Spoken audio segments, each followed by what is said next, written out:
Hello, everyone, and welcome back to another session on polity and constitution. I hope I am audible as well as visible.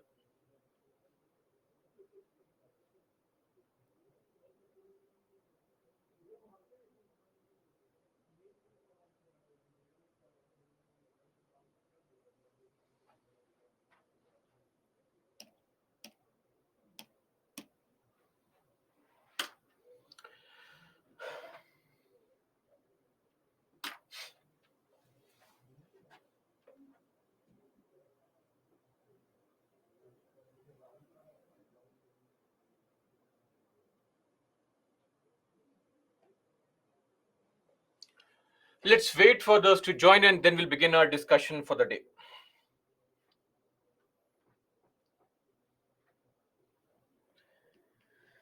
Yashi, should I make notes of editorials or not? Not required. Krishnendu, what is the meaning of absolute power? Absolute, you are talking about something uh, which has no check.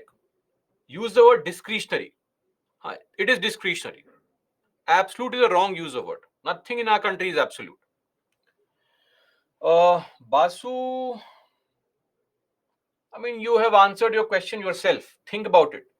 If the people are leaving a party, that is called a split. Whether you change your name or call yourself whatever you want, how does it matter? That's called a split. Split is not allowed. You have to join with some party, and both of you can collectively name yourself something else. That's okay, right? But splits are not allowed.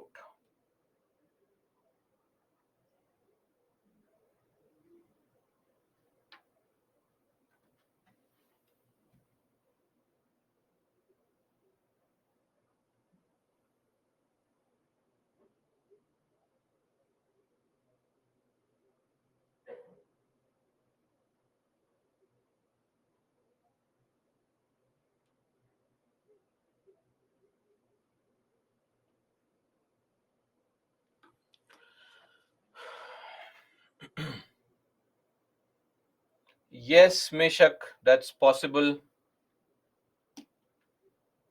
Sandeep, that's possible, but we have an agreement of sorts between Punjab and Haryana that it's always going to be the governor of Punjab who will be given the additional charge. So that never happens, right? There is no law, it's just a practice and a gentleman's agreement.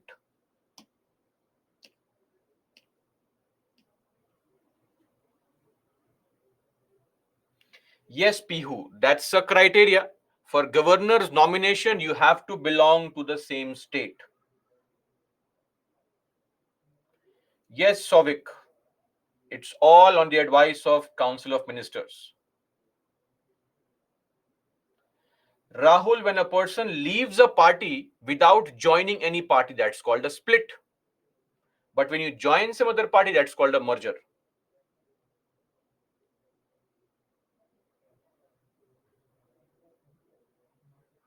Yes, Palak, that's obvious. That should happen. But is that mentioned anywhere? Not really. Krishika, 5 years. Delimitation Commission is a statutory body created under the provisions of Article 82. Mitisha, keep on mugging up the same points. And if you find something which you think is worth remembering, put it down in your notes separately.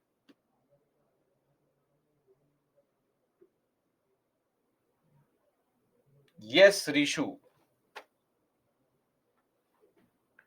No limit, Pranay. Lakshya will discuss UTs later on. Satendra, outsider means what? Who is an outsider? Your name should be there in the voter list within the state.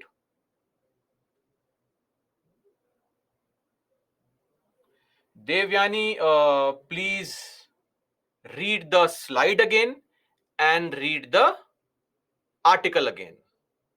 You'll understand what you are missing.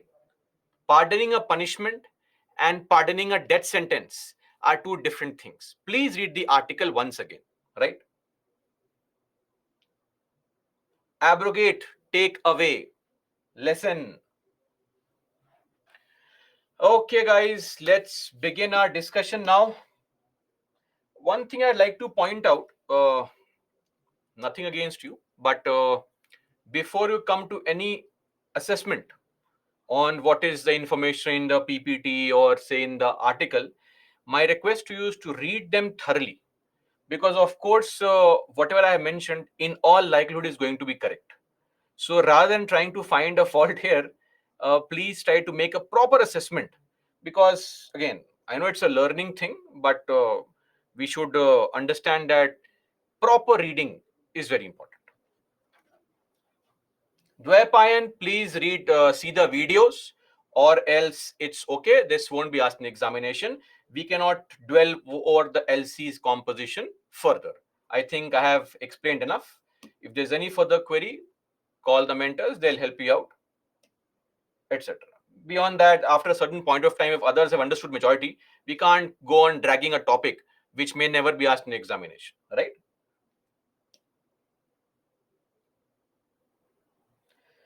Samriddhi, these statements are said in multiple cases. I have quoted the exact statement from Raghukul Tilak case. Okay. Sandeep, it depends on the president.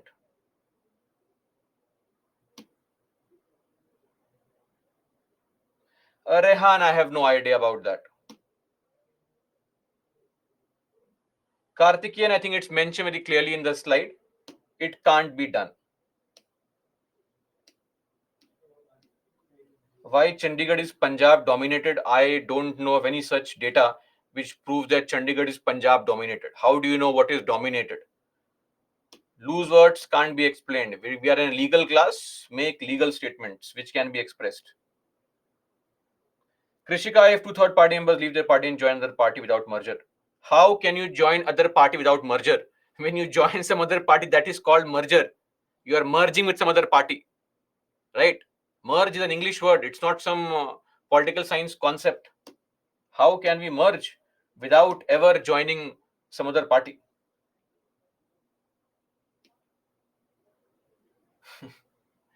I highly doubt that, Sandeep, right?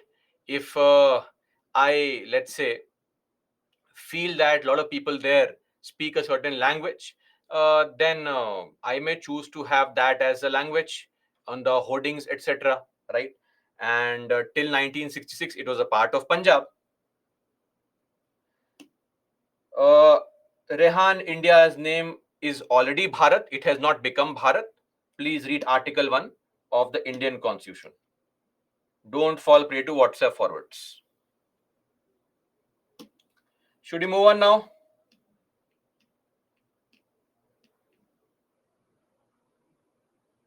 Shalja, if the governor dies, somebody else will be appointed as the governor. Bhavi, yes, in all likelihood, that is what should be done. Yes, Ashay.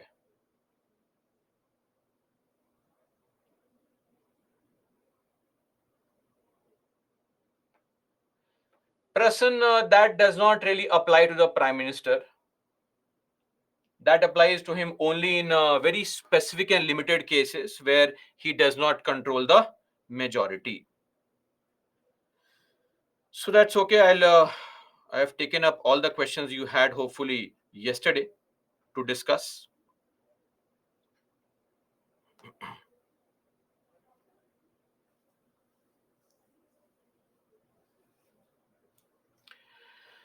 Okay, Rishu, sir, please explain difference between Article 162 and 163 in 30 seconds. Oh, 30 seconds. Those are two different articles.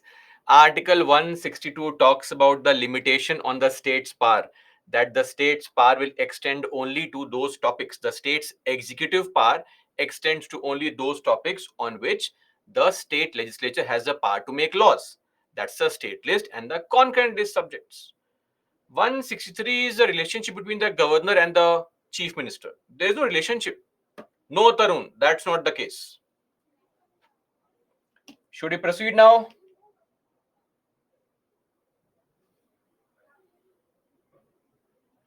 Shivani, both center and states.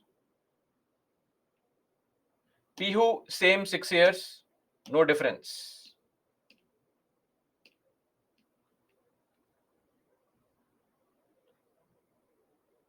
Satyapal, sir, tomorrow Mr. Om Birla is coming near my house, so let me give you a holiday. Or you want to give me a holiday? No, I'll come. It's okay. You can take a holiday. No problem. Yes, Ashay, merger means judna.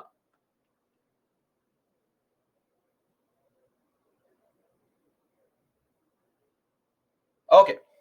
So now let's begin our discussion for the day. Doubt session over. Moving on to the topics at hand. First up, we yesterday discussed about the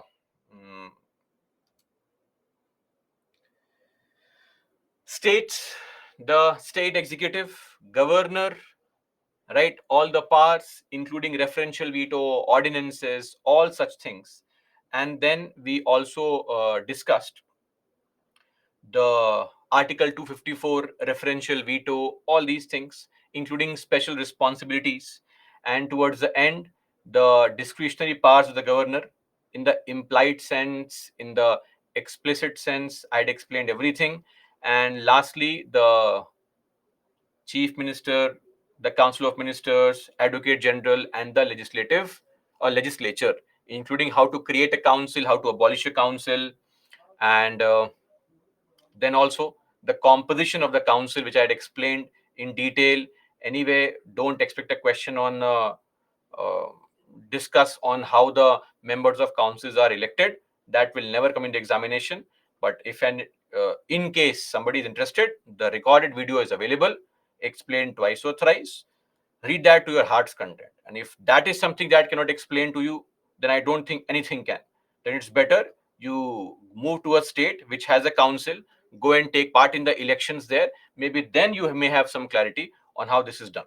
Then only practice can help you, or the practical example can help you how this thing is done. Okay. Today we'll devote some time, maybe around 15-20 minutes, into discussing the passage of bills, and that will be it. We'll be done with the state executive and legislature, and then today we'll discuss the panchayats, the local self-government. Right? That's it. Before that, let's begin our discussion on the very, very important questions for the day. Starting with the very first question, you know very well, 45 seconds. I'll give you a minute for this. Please mark the answer, read the question properly, and then mark the answer.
Okay, easy question. It was first set up in 1921. Absolutely correct. Under the provisions of Government of India Act. Absolutely correct. This statement is correct. It has currently 22 members. Yes, of course. All from Lok Sabha is wrong because it has 15 from Lok Sabha, 7 from Rajya Sabha. Its members are chosen according to the principle of proportional representation. Every party gets some kind of representation in the PAC. It's mentioned on your slides. And the chairman of the committee is invariably from the opposition. So he always comes from the opposition party since 1967.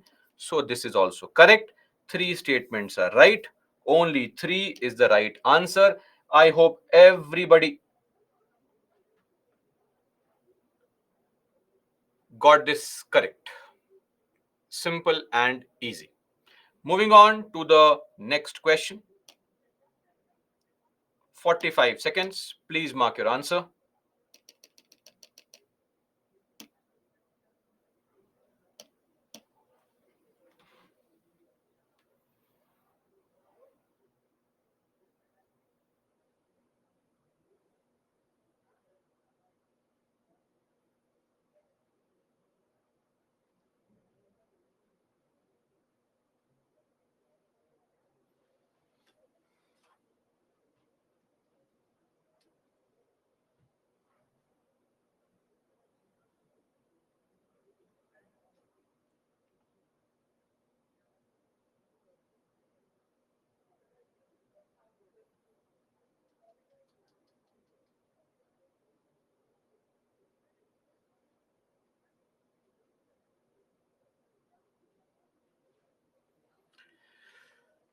Okay, great.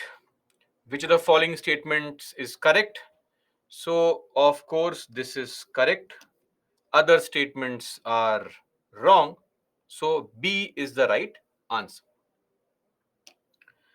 Third question, please follow carefully and then mark the answer.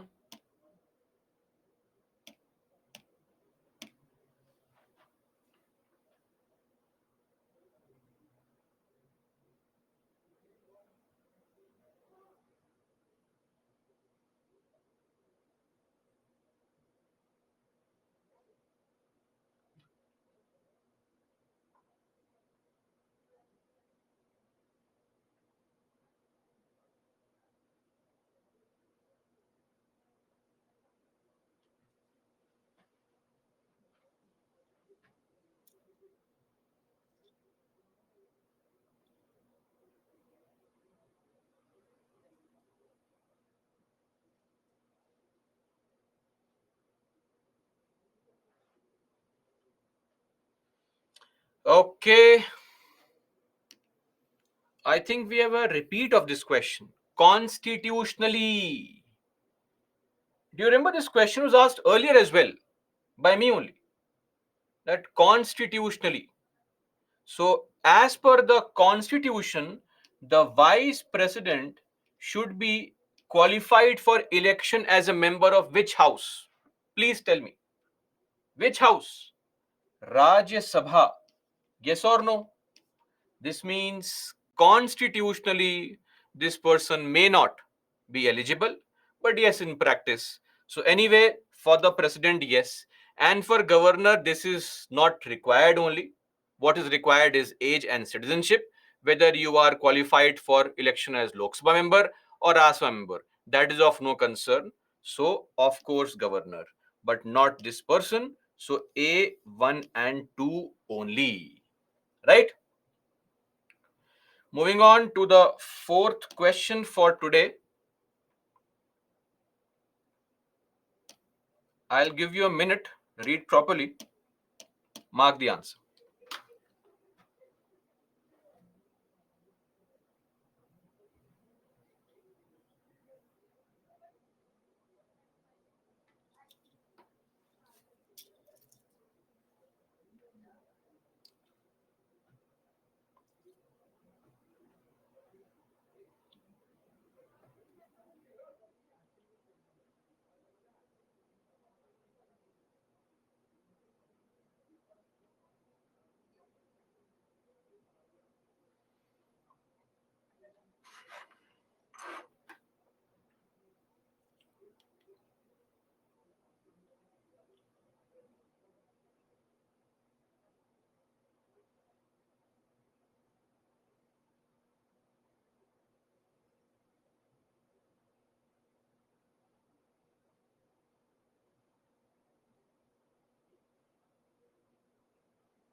So this is something we saw yesterday only in the slide for the ordinance. All three are correct. Okay. So this,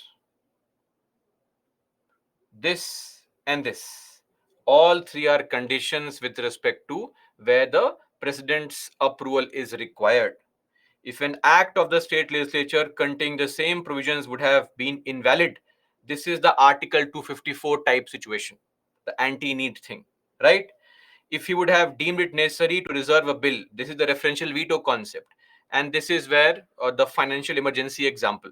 So these were actually mentioned in the slides. So the point is, if you had revised the yesterday's slides, then only. Otherwise, how will you answer this question without revision? So D is right. All the statements are correct. And last question for the day. So please read carefully and mark the answer. Don't jump to mark the answer.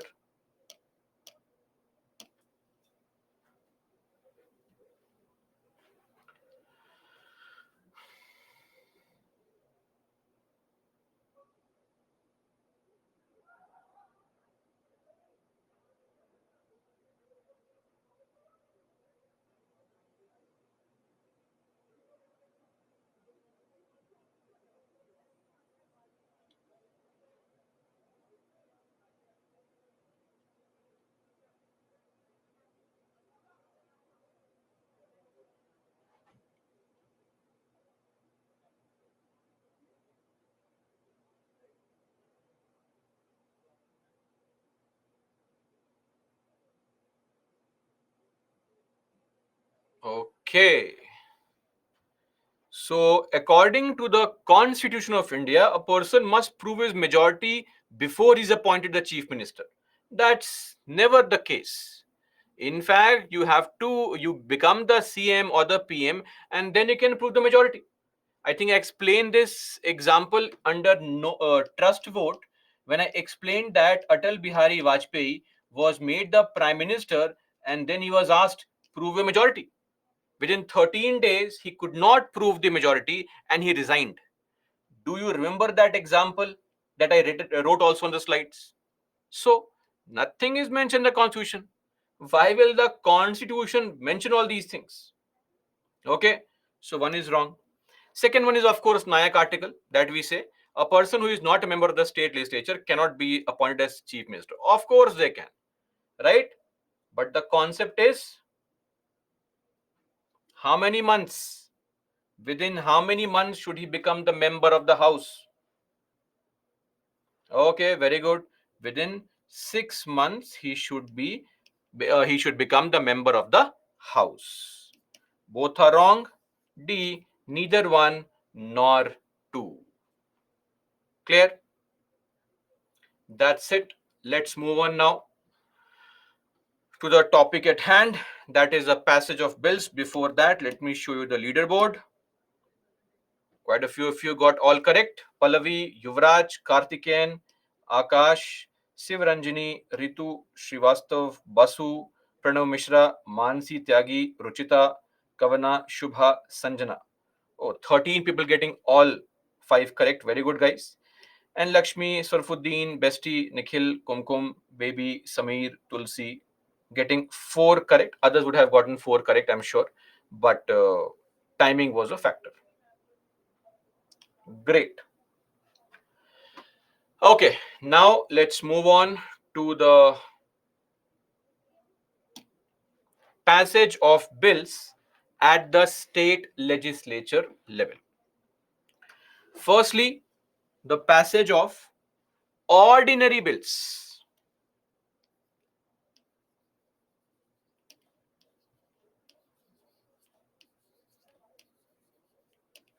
Ordinary bills. Now, when it comes to ordinary bills, first things first. 2 cases. Case 1, where the bill originates in the legislative assembly. The bill is introduced in the assembly. See, same three stages are there. First stage, second stage, third stage. It's the same. That is called the first reading, second reading, or the third reading. Now, when the bill is introduced in the assembly, what happens is that the assembly will, of course, pass the bill.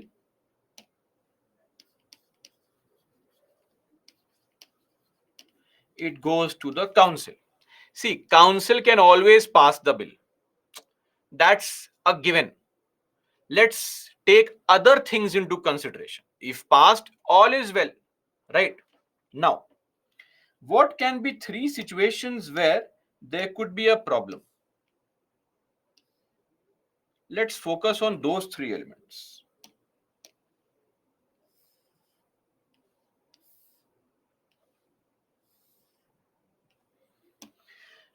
Number one,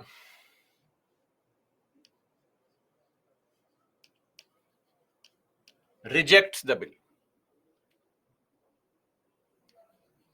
Number two, makes changes. Number three, takes no action. Takes no action for 3 months. In all these cases, if the legislative assembly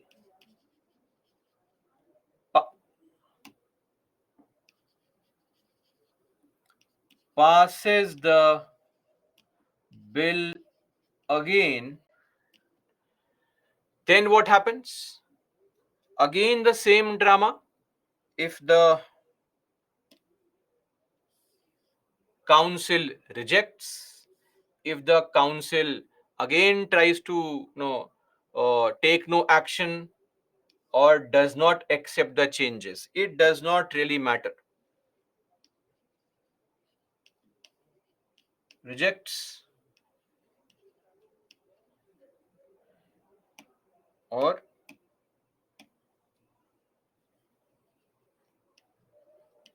does not accept the changes, or again takes no action, then for a month, if it takes no action for a month, what happens? In all these cases, the bill is passed automatically. Bill passed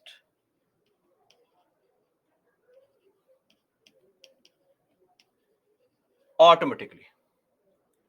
Always remember, in the same form that assembly wants it. Clear? So even if the changes are made, right, assembly rejects all the changes and passes the bill again, it does not really matter for the council. Council's changes may not be accepted. Are we clear on this, everybody? The entire summary of this is that the council can only cause a delay, maximum possible delay. Tell me, what can be the maximum delay that LC can cause? Tell me, how many months? 3 months here, again 1 month here. That's the maximum. 3M plus 1M, 4 months of delay. Nothing beyond that can be done actually. So in short, just remember one thing.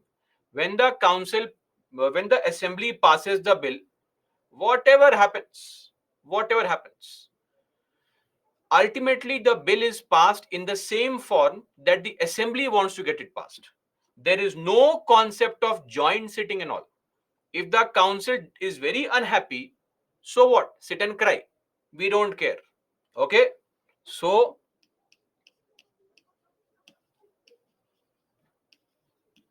no concept of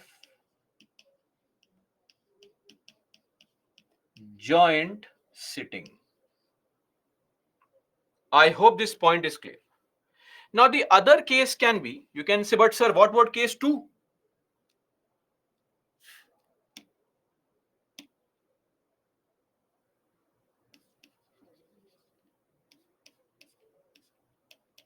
Case 2. Bill originates in the council. What if the bill starts in the council? Okay. Now, in this case, what happens? LC, that is the council,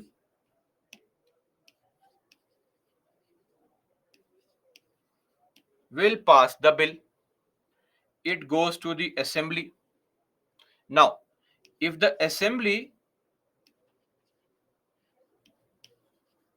rejects, bill ends. If the assembly makes changes, right, or passes the bill, or pass with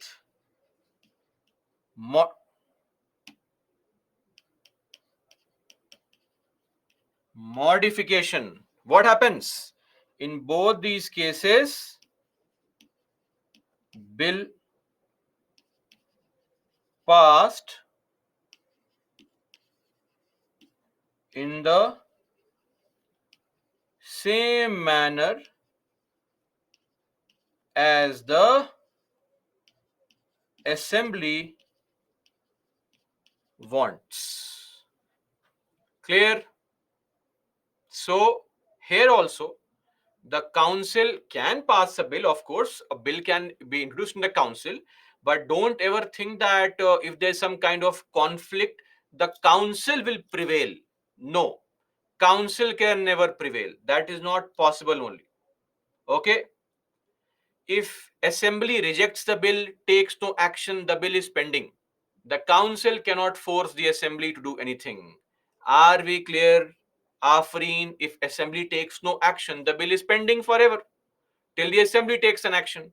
If it does not take an action when the assembly's tenure is over, the bill lapses. End of story. Clear? Everyone? So that this shows that council's modifications, council suggestions are only suggestions. The assembly may accept it, may not accept it. Clear?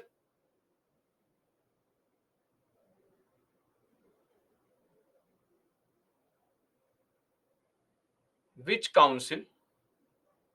Uh, Legislative Council SK. Now this is for ordinary bills. Now just a point here.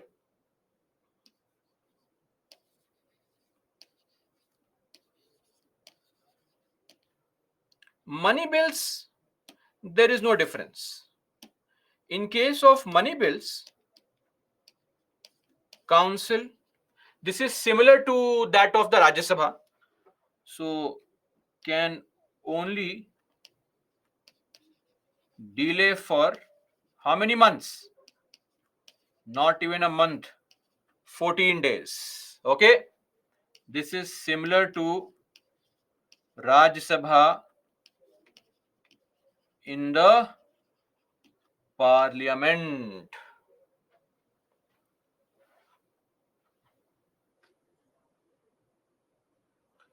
Okay, so this is yes, Rakesh, of course you can call them upper house and lower house.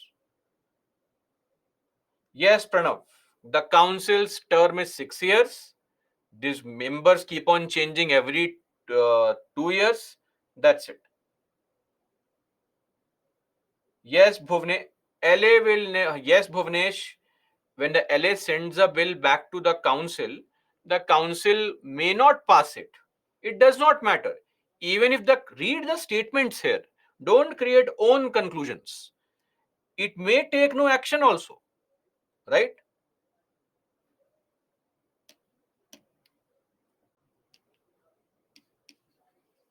Then legislative council can take no action also. It does not really matter. The bill is passed automatically.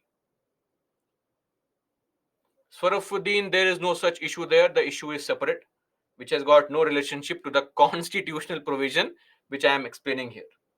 Okay, okay. Don't be angry, Anuj. Why is council there? Why is council there? We'll discuss that. Achal, how Rajya Sabha is involved? Where is Rajya Sabha involved? I just gave that similar to Rajya Sabha. The similarity is drawn here. Hey, come on, be serious. Don't ask all these things. Sometimes I feel you're just taking me for a ride by asking these questions. I can't trust this stupidity. LC send bill to LA. What is the time period? There is no time period. Guys, cut the long story short. End every discussion. Hear me out. Hear me out. When a bill is brought in the assembly, ordinary bill, or the council, it does not really matter what is a concern or fight between the houses. The bill will always be passed in the exact same form that the assembly wants to get it passed. If the assembly says no, the bill is not passed. If the assembly says yes, the bill is passed in the same form that the assembly wants to. Council can keep on crying, it can do nothing. The only thing the council can do is cause a delay, hold the bill for maximum 4 months. That's it. Done. Are we clear on this? Everyone, don't confirm from me. Puja, please, it's mentioned here. Bill passed automatically. If everybody starts asking, bill passed automatically, Pakka sir, yes, why will I write something wrong here? Please don't confirm statements. It's mentioned here. Are we clear on this? Everybody. Money bills, there's nothing unique. I think everybody knows for money bills, there's a standard provision. For money bills, when Rajya Sabha has no power, right? Money bills can be introduced only in the assembly. Money bills are introduced with the prior consent of the governor. Money bills are brought only by ministers. These things are same. But for ordinary bills, at least Rajya Sabha had the provision of a joint sitting. Here, there is no scope. Okay. Now, one last thing. What about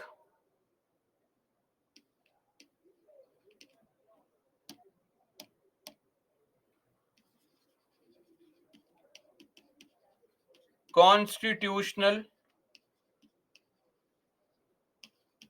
amendment bills? So, in case of such bills, what happens?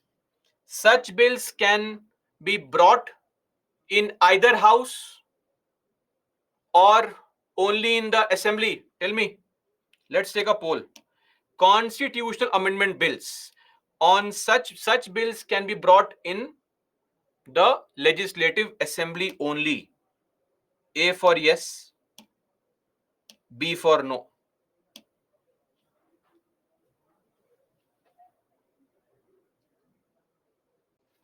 Oh,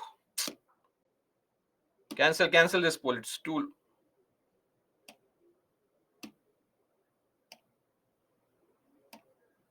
10 seconds only. A for yes, B for no. Such bills can be brought in the assemblies only. A for yes, B for no.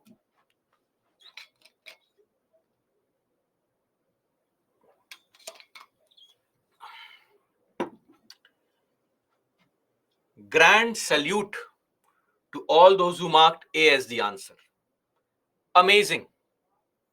The revision that is going on. Hats off to you. How?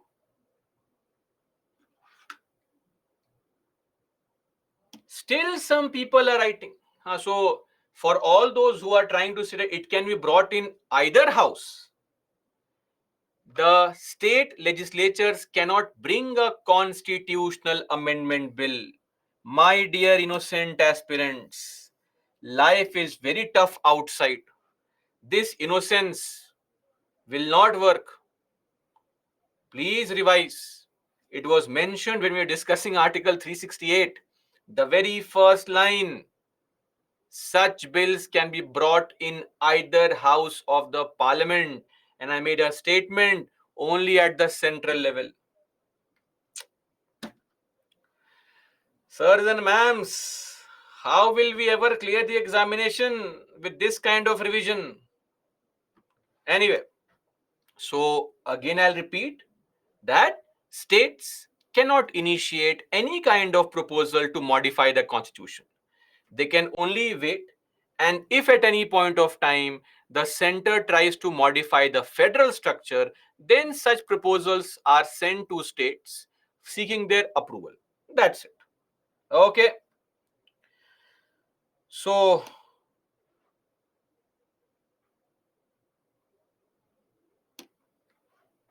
I hope some of you would agree on this, that that's the true situation in case of our councils.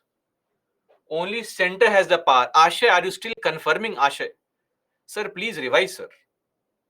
This is not funny anymore now. It is shameful on the part that after half the classes are over, we are yet confirming on these points only. How will we ever clear the examination with this? These are basic facts. Revise, guys. Somebody has to play the bad cop here. Please revise. This is not how this exam will be cleared. Trust me on this. If you want to clear the exam in 2030, so be it. These are basic facts. Every day you amaze me with your answers. Yesterday, schedule 3, today this. What to do, sir? Anyway, moving on. Now, see, some of you had been asking constantly that does council have some special power like Rajya Sabha? Sorry to disappoint you. There is no such special power that only the council has. Nothing. Zero.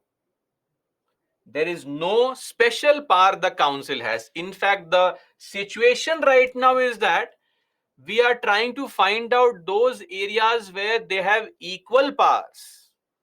Forget special powers, equal powers.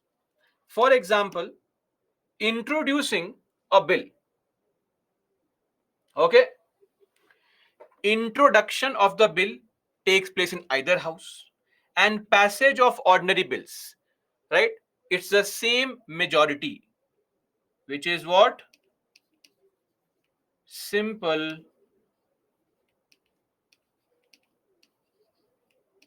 majority. One simple question again.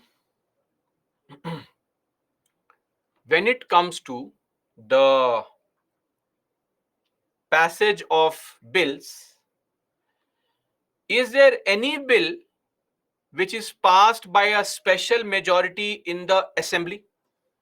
Tell me, is there any proposal which is passed by a special majority in the assembly? Special majority in the assembly. Some of you are right. What are you guys writing? In the assembly, legislative assembly.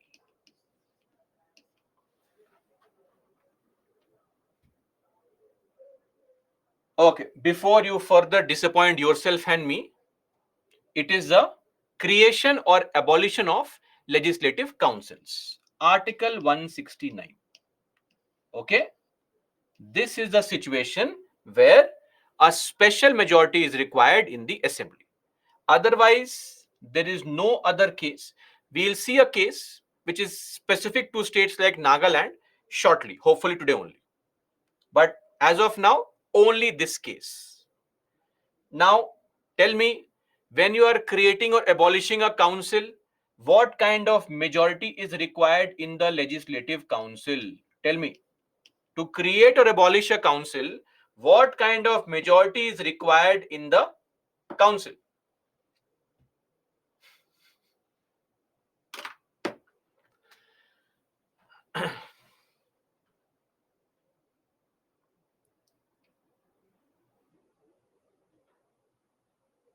Sirs and ma'ams, what are you saying?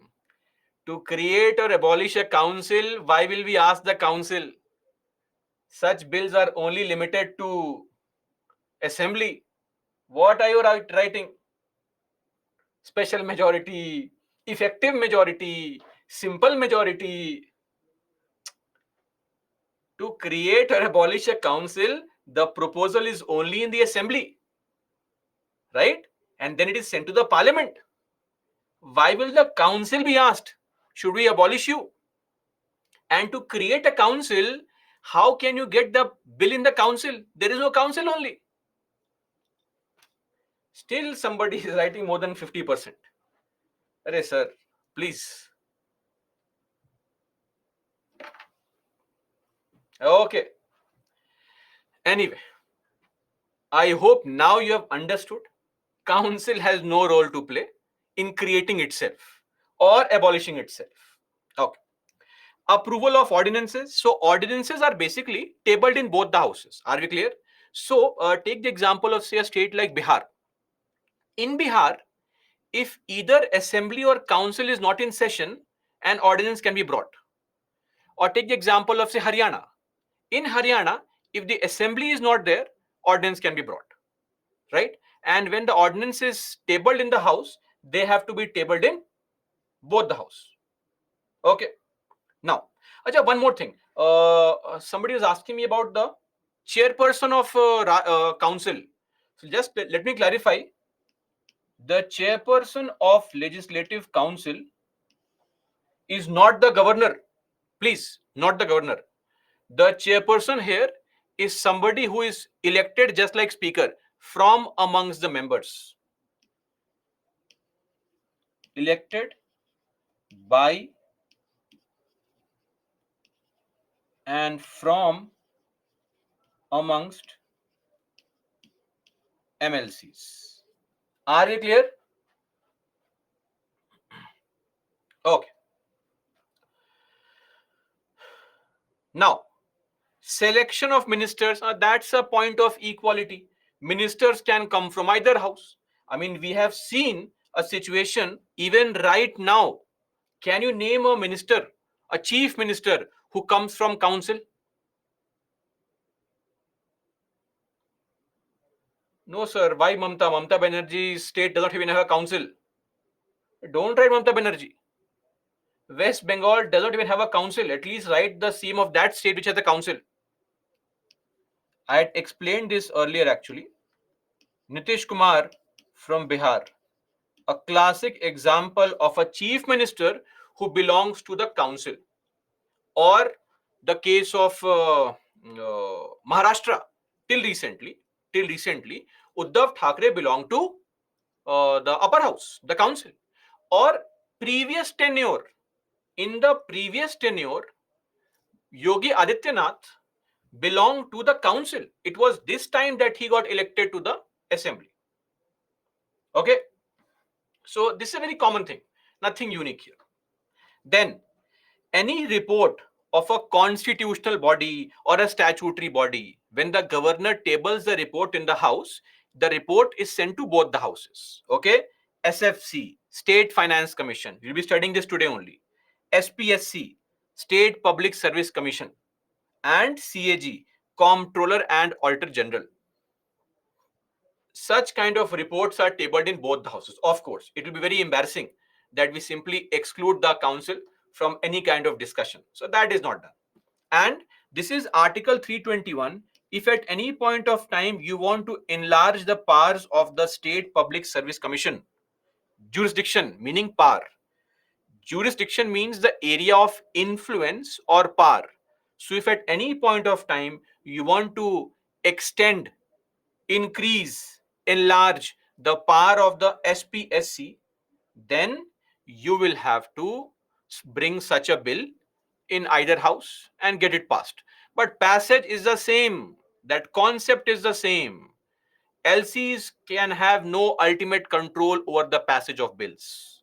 Are we clear? For ordinary bills, the 4-month criteria stands strong. For money bills, it's the same old story. Pranav, is there any CAG? No, no, there is no CAG for states. We only have one CAG.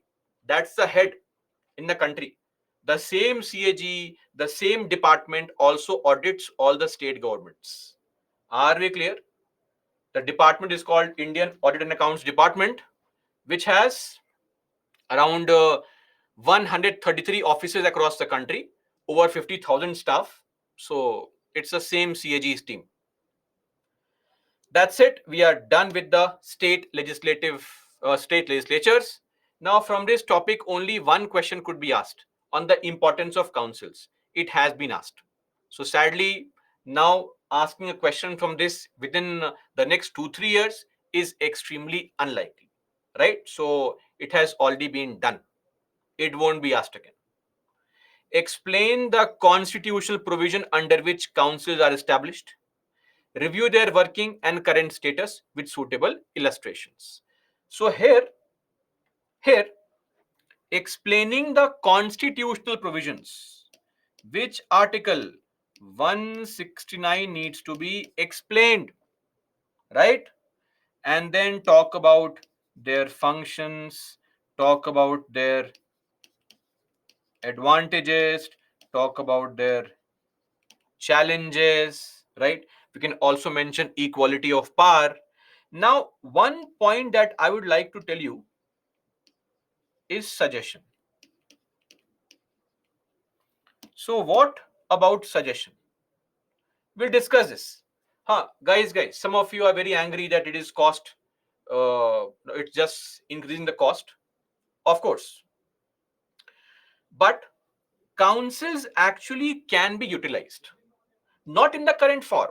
Currently, they are bogus bodies. I fully agree with all those who are saying here that councils are useless bodies. I fully agree. Right now, they are not really of any help, but they can be of help if we make slight modifications. I will discuss this suggestion under the topic Panchayat, and then hopefully you can appreciate the importance of councils, but not in the current situation. We need some modification there. Clear? That's it. We are done with the state legislative assemblies and the councils. Okay. Now, before we move on, in case somebody is reading Lakshmikant,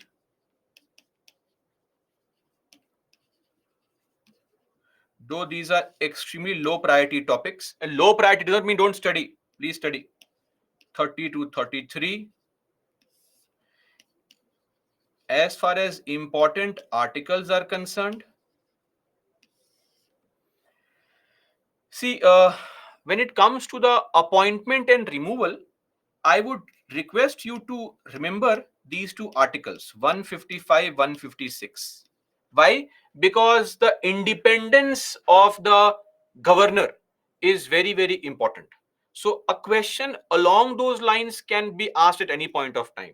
So it looks always nice that you quote the article. I'm not saying if you write the article, the evaluator goes crazy. Oh, amazing. What has happened? Genius. He won't come to your house to give you the first rank, but it has a positive impact while he evaluates, right? That's how it helps. Okay. Apart from this, we'll have the same old story of going through these articles, like Article 200 is important, Article 254 is important. Yes, 163 is also important, right? Then 161 is important. Moving on, 169 is important. Beyond that, I don't see any other article to be important. Article 356 and 239 we'll discuss later on. So that's where we will properly discuss it. That's why I'm not writing those two articles here. Clear? I have not mentioned ordinance also, because we already know ordinances 213. Plus, one more expectation from you. please remember all the articles that you have right from 371 onwards, 371, 371A, etc. So please, if possible, please remember all those special responsibilities, like say 371 for Maharashtra, Gujarat, 371A for Nagaland, 371B for Assam, or 371C for Manipur, 371F for Sikkim, 371H for Arunachal, 371J for Karnataka, Hyderabad region. So it would be appropriate to mug up these articles. Clear? Everyone? No confusion? Lakshmi, Article 320 not really important. SK, how much time does it take to mug up these? Right, MUG, mugging. Uh, it depends. It's very subjective. It depends on your personal memory power. But for anybody who has even good memory power, it would take at least 10-12 revisions to by heart it. Nothing less than that. You may remember it today, but you'll forget it after some time. So it's largely how frequently you revise and how many times you revise. Okay, let's now move on and start our discussion on local self governance. Local self governance. Now, local self governance at the rural level, we call it panchayat.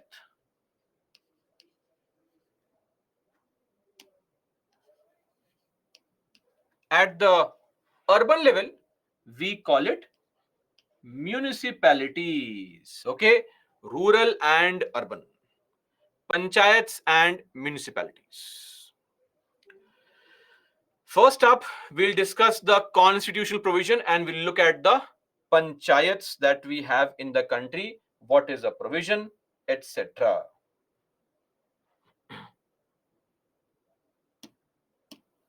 So, as far as the constitution is concerned, the constitution never asked create a panchayat. No, it was not there. It was just that because Gandhiji always believed in this concept. So the constitution also wanted us to have something along the lines of panchayat. So there is a DPSP article, which is Article 40, which says that the organization of the village panchayat should take place. The state shall take steps to organize village panchayats and endow. Endow means to provide. Okay? This word endow means to provide. Endow them with such powers and authority as may be necessary to enable them to function as units of self government. Okay, so this was basically a part of Article 40, which is under DPSP. DPSP is Directive Principles of State Policy. Ignore what is DPSP, focus on this point only. We'll discuss DPSP later on. So according to this Article 40, it was the expectation on the state that the state should take steps to organize village panchayats, right? And one very, very important point to know, Schedule 7 State List Entry 5 has the topic local self-governance. Are we clear? Local governance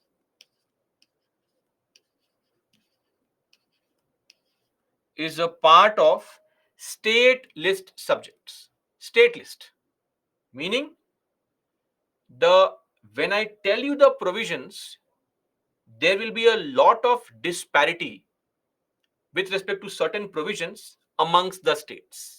Are we clear? There is going to be a lot of disparity amongst the states, meaning in some states you'll have some different provisions, in other states some different provisions. Don't worry, that is of no concern to us. So you can see here that the constitution did definitely give importance that, oh, we need to have panchayats, but it never gave any status to panchayats. Okay, anyway, let's begin our discussion with our First topic, panchayats. Now, before we begin, right from 1952, when this CDP was started, 1952, Community Development Program was started. We have had so many committees and commissions on panchayats, multiple committees and commissions on panchayats, starting with the Balwant Rai Mehta Committee. In fact, it was the Balwant Rai Mehta Committee which was formed in 1957 to evaluate the functioning of CDP. This committee actually gave the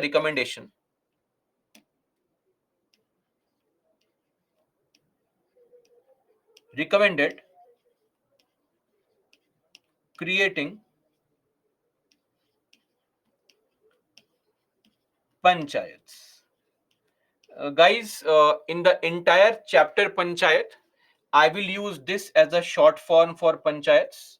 Please don't ask me after one day, sir, what is this P? We'll just save some time by using this as a short form for panchayats. Clear? I hope we all agree. No concern, no issue there. Now, it was this Balwant Rai Mehta committee which told the government, come on, let's have panchayats. People should govern themselves. And based on this recommendation, we for the first time created panchayat in which state? First panchayat,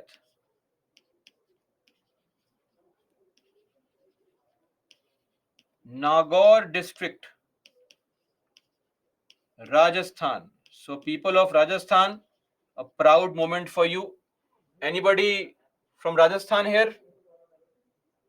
Nobody? Okay, great. Amazing then. Don't say no, yaar. Let them say yes.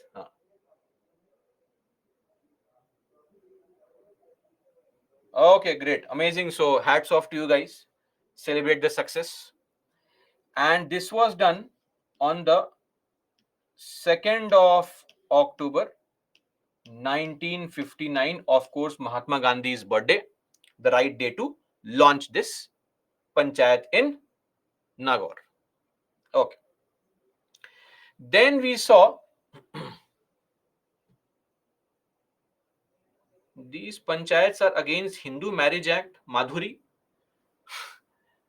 From where do you draw this link and association? Something I study, I have to show it to everybody. Whether it is right or wrong or appropriate, I don't care. Amazing. Anyway, all these panchayats, all these committees, my bad, all these committees kept on giving recommendations because ultimately you have to improve the functioning of panchayats, make them more effective, right? So all these committees have given hundreds of recommendations. For example, look at Ashok Mehta committee. This committee alone gave 138 recommendations. My advice is don't read these recommendations. In your book, Lakshmikant,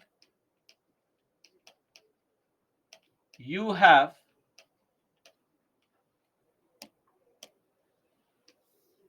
chapter 38, which talks about these panchayats. Now, the first few pages are focused on these committee recommendations only. Now the book only has few recommendations. No question has ever been asked on these recommendations in the last 30 years. 30, not 13, 30. Okay? So, in the last 30 years, there has been not a single question on these committees. Please ignore these committees. If in some mock test a question comes, that's of no concern to us. We know what questions have been asked and we should prepare accordingly. Okay? Now,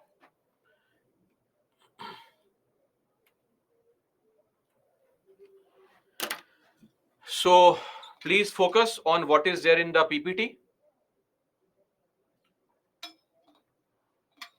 Don't go crazy for useless information, right?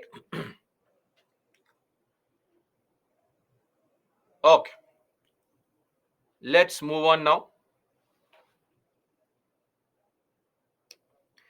So in 1992, finally, we thought, let's start with this entire concept of panchayats. Let's give it a constitutional status. Because till 1992, some states used to have 4 levels, some states 2 levels. In every state, because it was left for the states to decide, there was too much of disparity. There was too much of disparity. So, to have some common provisions, the parliament modified the constitution through the 73rd Amendment Act 1992, and we had a part 9. Just like states are there in part 6, union in part 5, panchayats in part 9, and few articles were also added. Article 243 to 243O. It is not 2430. Okay, guys, it's 243O. Clear? Now, before we discuss what are the provisions, let me just explain to you firstly this entire structure, because I believe a lot of you would be from the cities, so you may not have an idea about how the panchayats are created. Okay, so let's begin our discussion. Please pay attention, because in all likelihood, your questions would be addressed without you even asking. But if you start asking questions in between, then you will skip on what I'm saying. And then again, it creates a gap, right? So have patience. Most of your doubts will be addressed without you even being bothered. But just focus. Okay. Firstly, let me just help you understand one important point. Let's assume this is one state. State.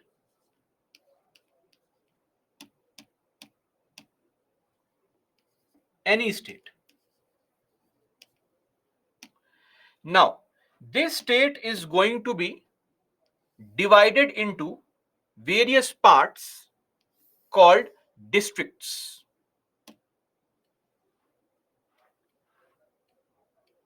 Let's write here only.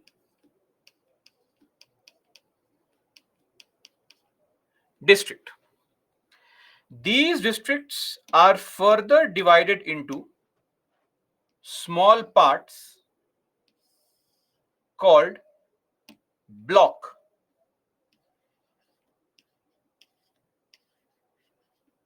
Okay.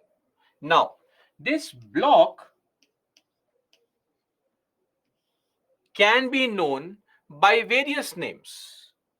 It can be called a samiti, it can be called a tehsil, it can be called a taluk, it can be called a mandal.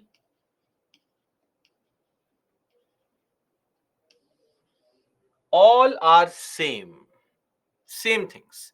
They are just synonyms, different name. The point is the same. We will call this an intermediate level. Okay, intermediate level. Now, every block, if you see, will further be divided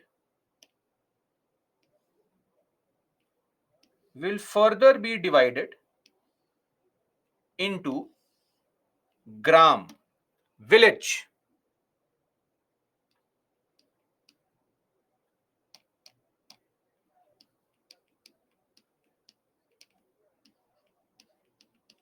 Okay, this structure so far.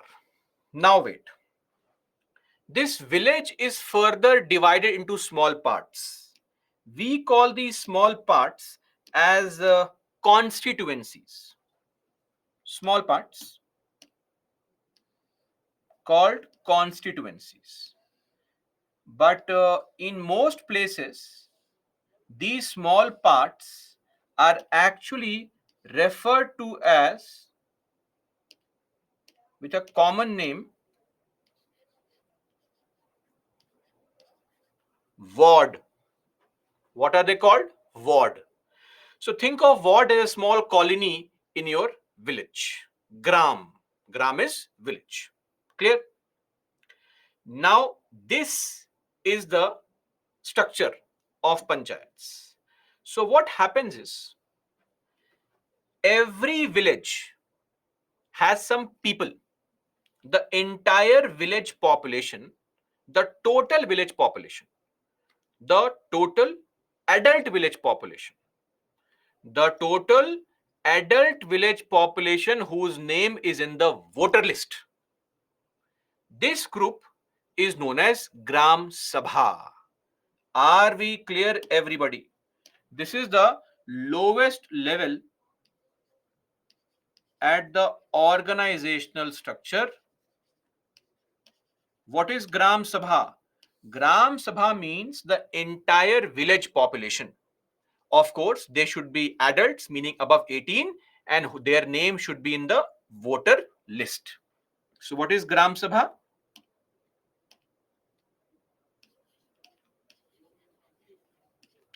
Adult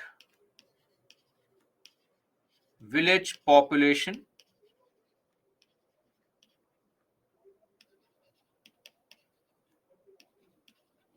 or whose names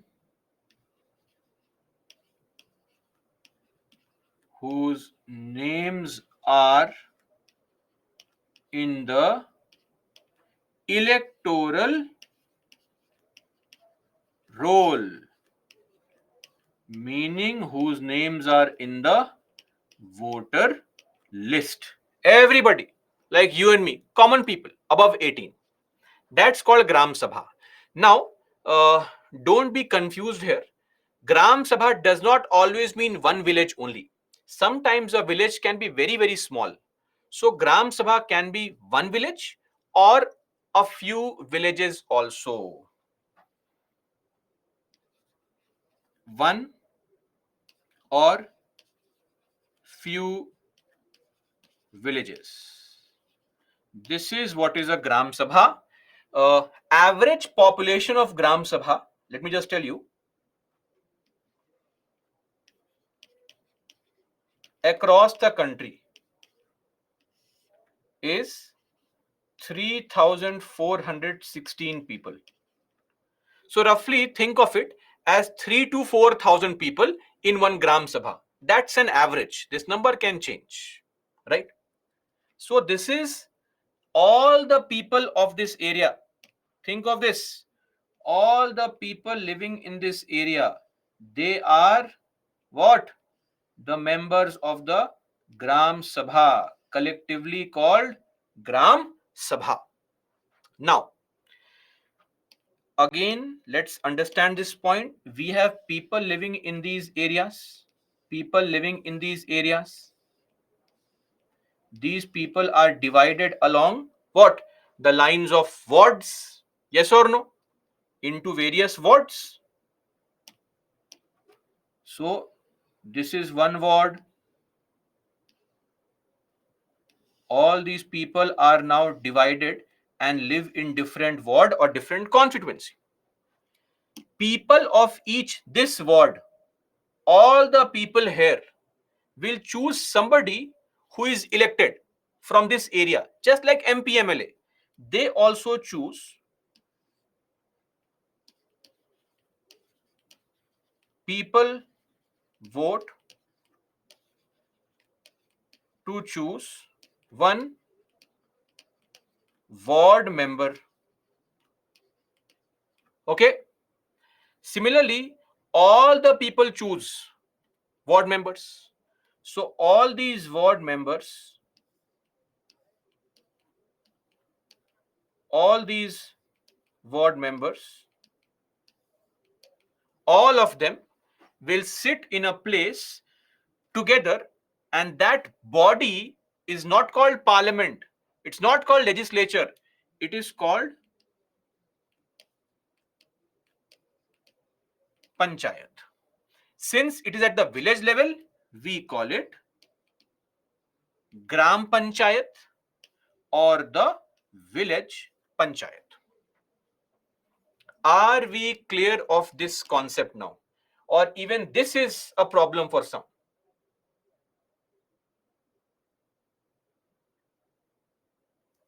Lakshmi, can you explain these through Venn diagram? Why Venn diagram, madam? This is the explanation. Venn diagram is only going to create further confusion, right? It is already a Venn diagram. It is just that it is in a square form. Are we clear, everyone, now? So this is how Gram Panchayat members are chosen. The entire village is divided into various small parts called wards. The people living in a ward, they will vote and choose a ward member. Now, this group is here also. Yes or no? Here also. And the point here is that people are living here as well. So now what is going to happen is that all the people living here, they will also vote.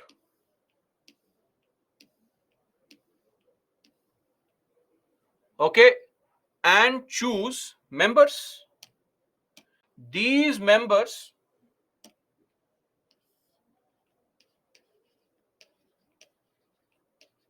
people vote and choose members. These members will go and sit in a place called intermediate panchayat or a block panchayat or a taluk panchayat or a mandal, etc. We will use a neutral term, intermediate panchayat. Okay.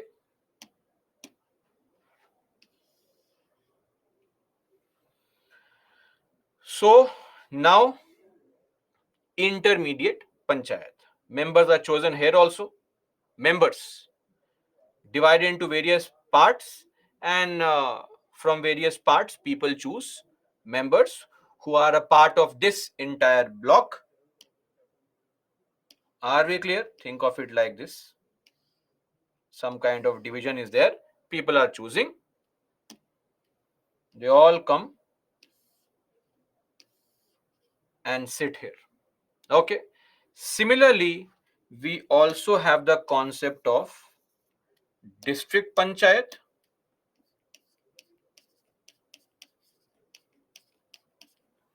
also called popularly the Zilla Parishad.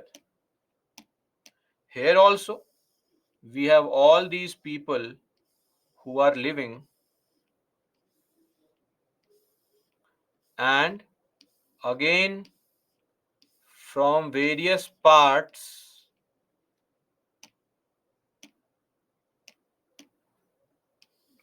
let's think of something like this.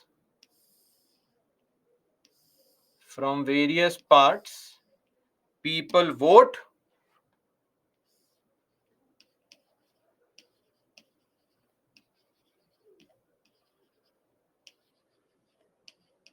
and choose members who form a part of district panchayat. Clear? So again, people coming from various parts here, members, all elected directly by the people. This makes three levels, three institutional levels here, the three-tier structure. Starting with what? Starting with the Gram Panchayat at the base. Above that, we have the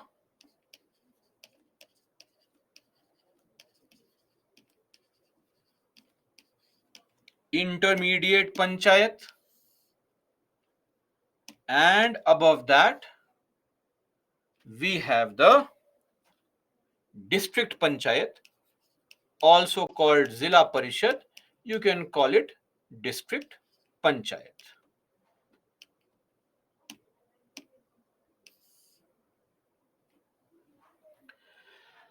Okay, so that's there. All clear so far? Now all these bodies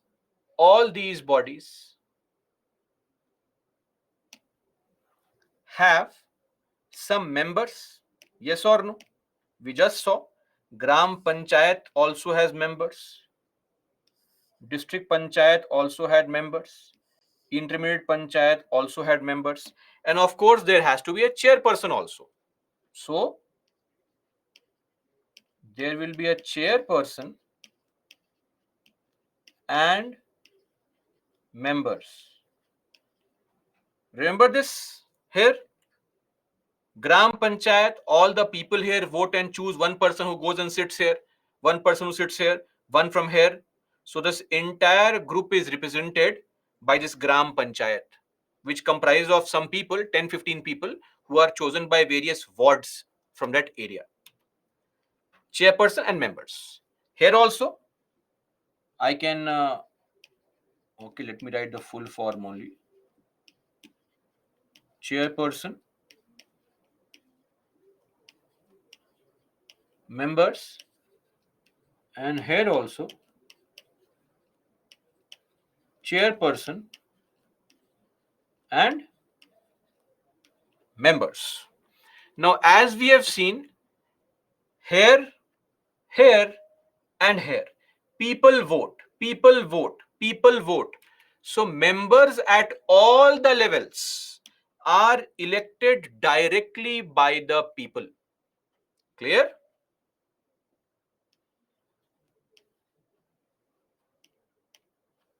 Members,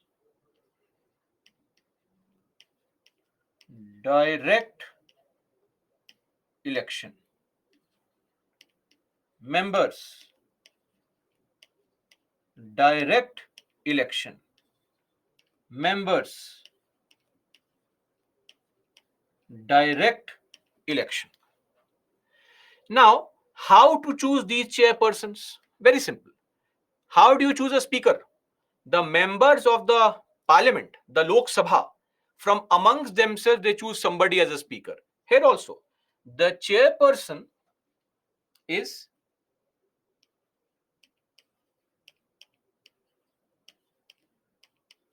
indirectly elected by and from amongst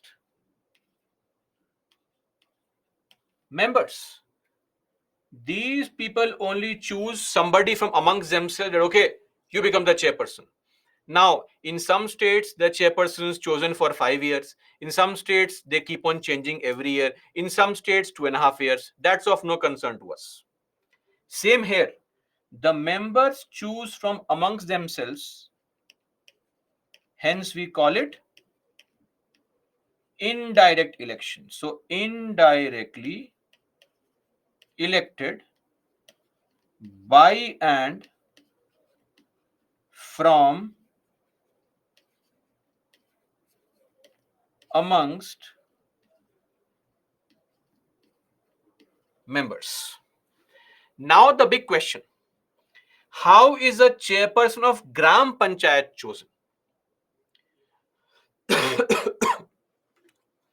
I'll take a simple poll here, right? Please tell me A for yes, B for no.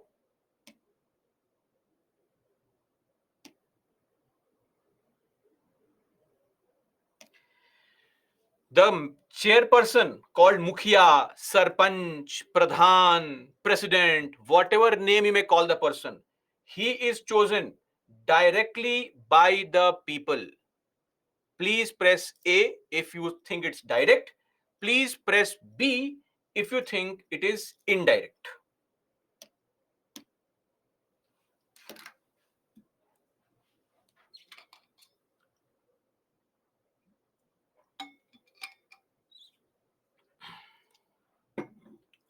Who marked C?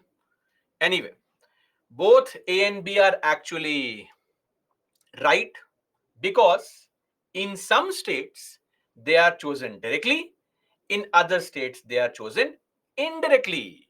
Are we clear? Why is this the case? Because the chairperson, constitution says, manner of election, state legislature by law to decide. Are we clear? That is why option C was there. That is why the answer is C, because both A and B are right and wrong. Okay? Okay, Sama and Basanti, don't be angry. That is why the option C was there, because in some states it can be direct, in some states it can be indirect. The constitution says that the respective state legislature by law, what is by law? What is by law?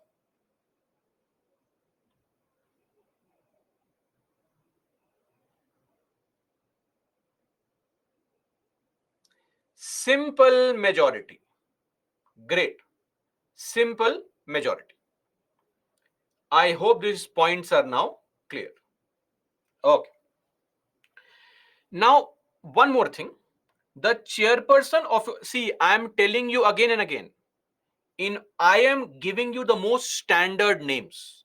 I would request you to use these standard names only. Now, in your state, the chairperson of the Gram Panchayat can be called a Sarpanch, can be called a Mukhiya, Pradhan, President. I don't care. You should also not care. Okay? Don't worry.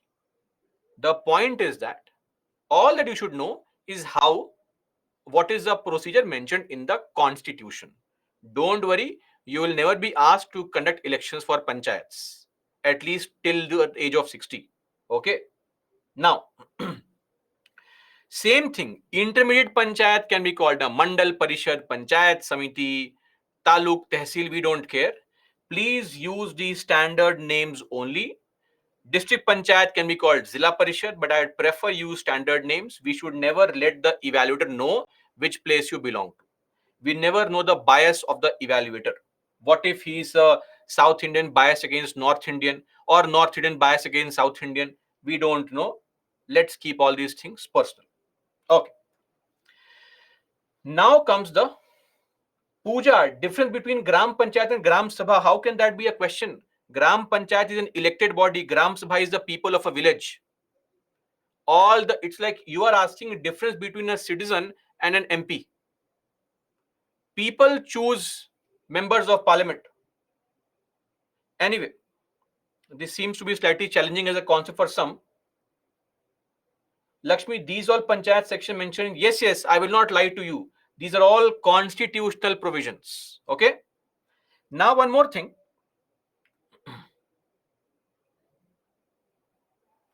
Yes, Divya, everybody, the same person. See, you are sitting here. You are a part of village. You are a part of a ward. You vote for this ward member. You are also a part of a block. You vote for a block member. You are also a part of a district. You vote for the district panchayat also. Okay, everything same. It's like we only vote for MP election, we only vote for MLA election. Same person. Now, one more thing. We have seen one type of reservation in the, we have seen, so that's why I said Nuti Gadi, please relax. All your doubts will be addressed. Okay.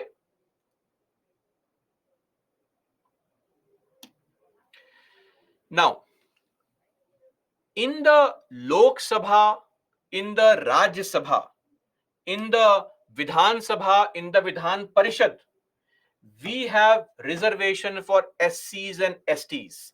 Yes or no?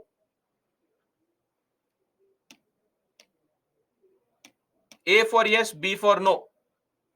In the Lok Sabha, in the Vidhan Sabha, in the Rajya Sabha, in the Vidhan Parishad, we have reservation for SCs and STs. Yes or no? In the Lok Sabha, in the Vidhan Sabha, in the Rajya Sabha, in the Vidhan Parishad, do we have reservation in Rajya Sabha for SC/STs? Do we have it for Vidhan Parishad?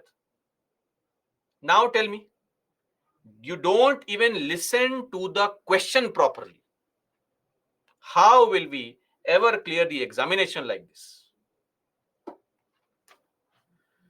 Okay, we have no reservation for SC/ST in the Rajya Sabha. We have no reservation for SC/ST in the Vidhan Parishad. The reservation is only in the Lok Sabha and the Vidhan Sabha, the assembly, the directly elected houses. Are you clear now? This I think you know. Okay. Do we have reservation for women in the Lok Sabha? Tell me. Type yes or no. Do we have reservation for women in the Lok Sabha? Oh. 10 seconds. A for yes, B for no. Reservation for women in the Lok Sabha. A for yes, B for no.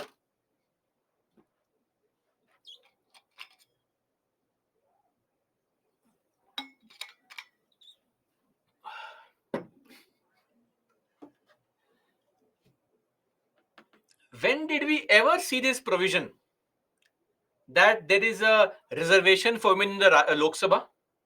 When? Please tell me how many seats are reserved. I really want our aspirants to know how many seats for women are reserved in the Lok Sabha. There is no reservation, right? There is no reservation. Anyway,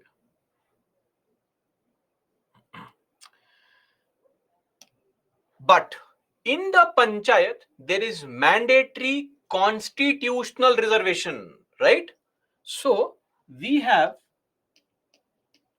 Article 243, capital D. I would request you to remember this article. This article is important. It talks about reservation. Mandatory reservation.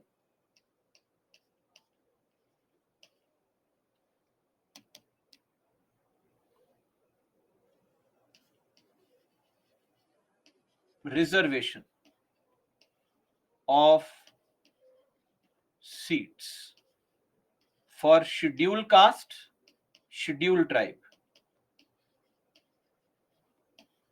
based on population. For women, how many seats are reserved? Not less than 1/3 seats.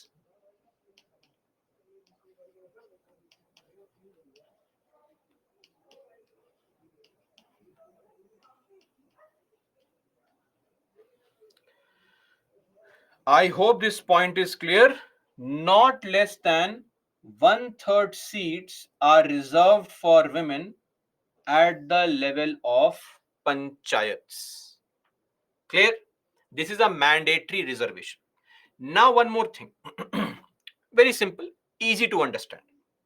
See, in the Rajya Sabha, do we have some nomination? 12 members can directly be nominated, yes or no? Same goes for the Vidhan Parishad, the Legislative Council also. 1/6 members are directly nominated by the governor from various fields.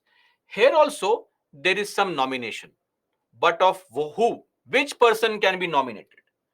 Now, firstly, the nomination is not some mandatory provision. State legislature by law may provide. What's the meaning of this word may? It's optional. May provide. May provide what? Number one, at the level of members, or let's draw this in the opposite fashion. Nomination of MP, MLA, MLC, and the chairperson of IP, intermediate panchayat, IP. Are we clear? IP. This is the IP. So the chairpersons at the IP level, they can directly be nominated as members. It is not a standard provision. The state legislature may provide. It may not provide. Point 1. Point 2. Amongst members and chairpersons, there can also be a reservation. Reservation for OBC, other backward classes. OBC reservation is not mandatory. Though a lot of states have provided for it, it is not mandatory. It is optional. State may not provide. Then, here also,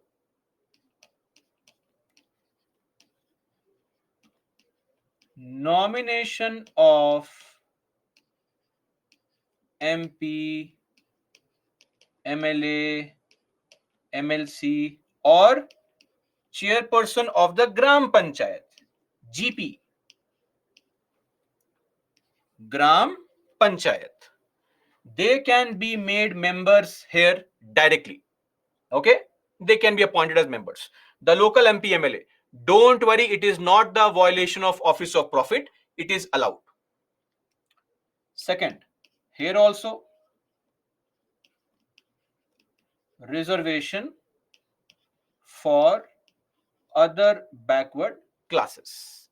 And lastly, at the level of Gram Panchayat, there is a possibility of only one thing, reservation for OBCs.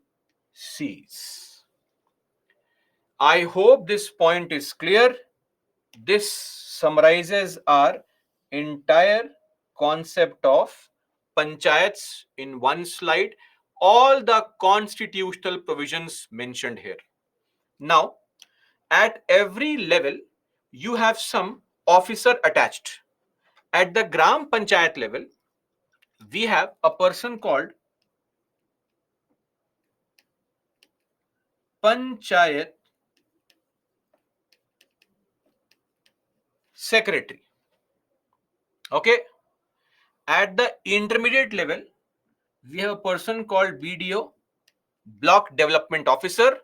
And at the district level, we have the officer called DC, District Collector.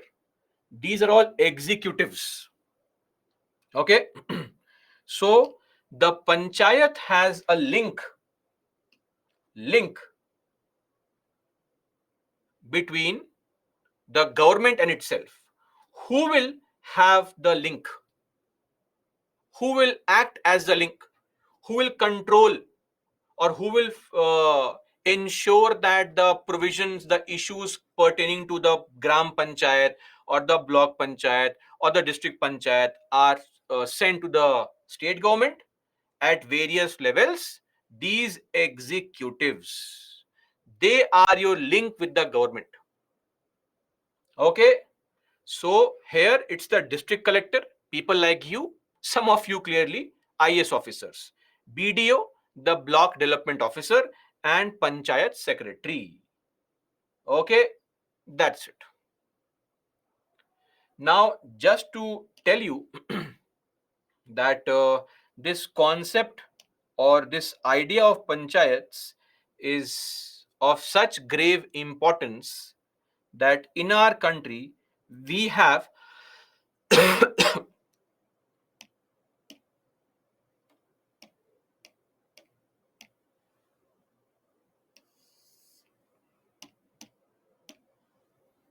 you will be surprised to know that in our country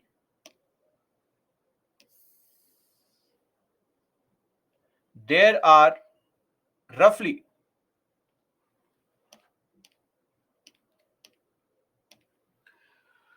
2.7 lakh gram panchayats, 2,69,990. Total gram panchayats across the country 2.7 lakh. Okay, and we have around 6,700 intermediate panchayats, 6,684, and we have DP around 676 district panchayats. Clear? DP. This is the scale of representation I am referring to, number, and all these levels have produced 32 lakh elected representatives, that is chairpersons plus members at all the levels. How many? 32 lakh people, 31.89 lakh to be exact, of which 14.54 lakh are women,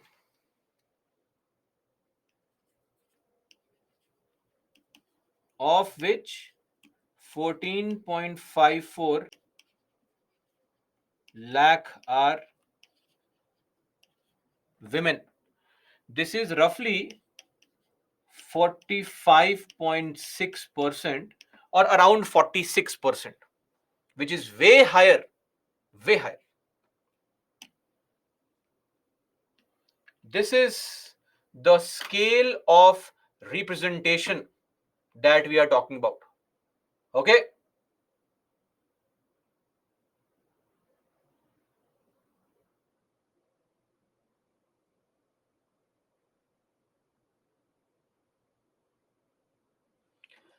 That's it.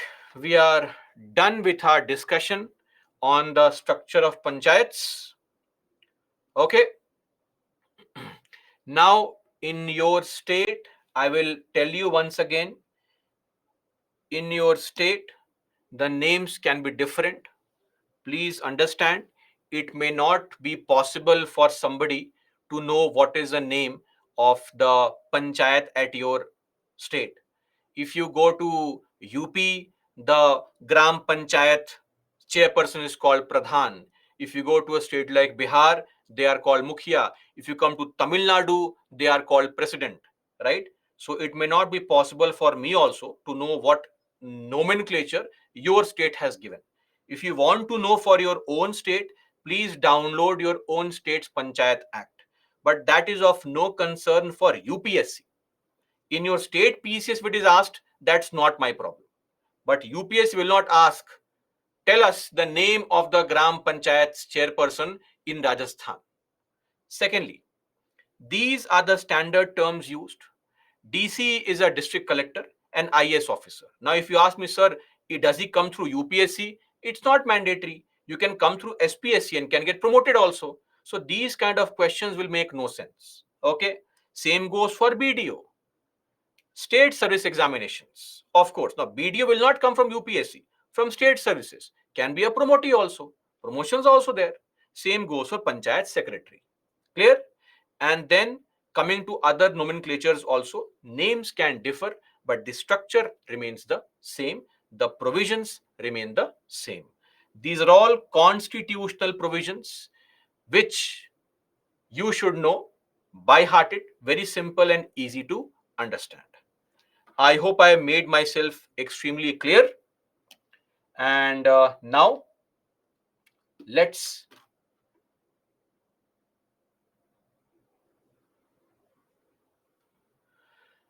take a break. After the break, we'll look at what exactly are the provisions in the Constitution.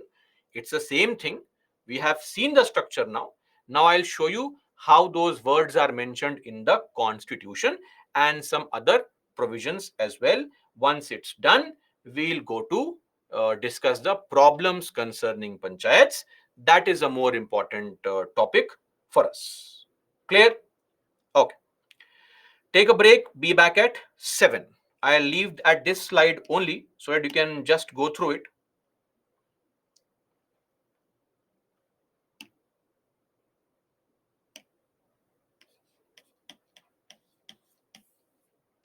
Break, please.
Welcome back, guys.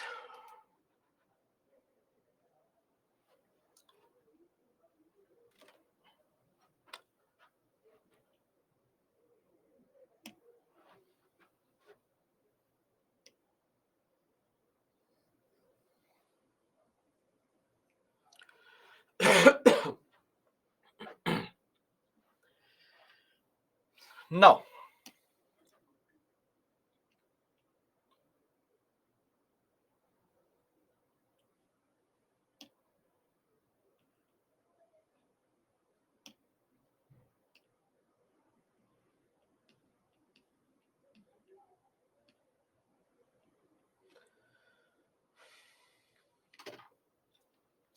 moving on to our constitutional provisions.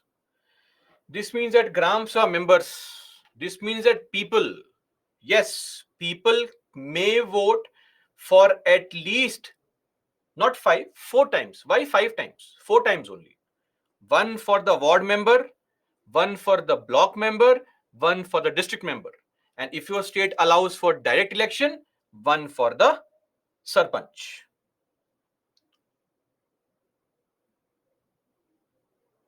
Yes, Anu, what is that? State legislature by law may allow MLA MP. And then that would not still be five, that would be six then. MLA also, MP also. Then add the graduation voter also. In the case of MLC, that would make it seven. Add teacher also, it would make eight. Anyway, five is not correct. No sumo, not at all.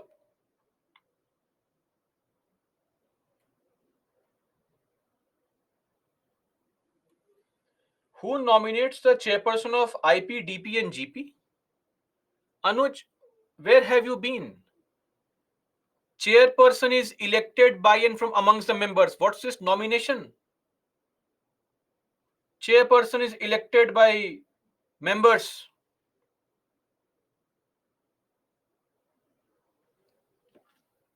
I am not sure what we are discussing.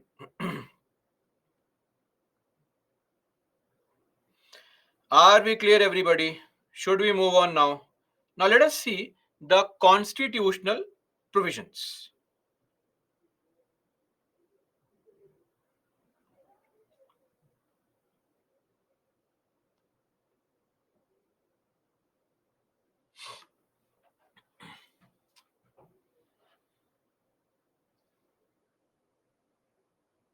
Guys, municipalities we'll discuss later on. We are discussing panchayats now.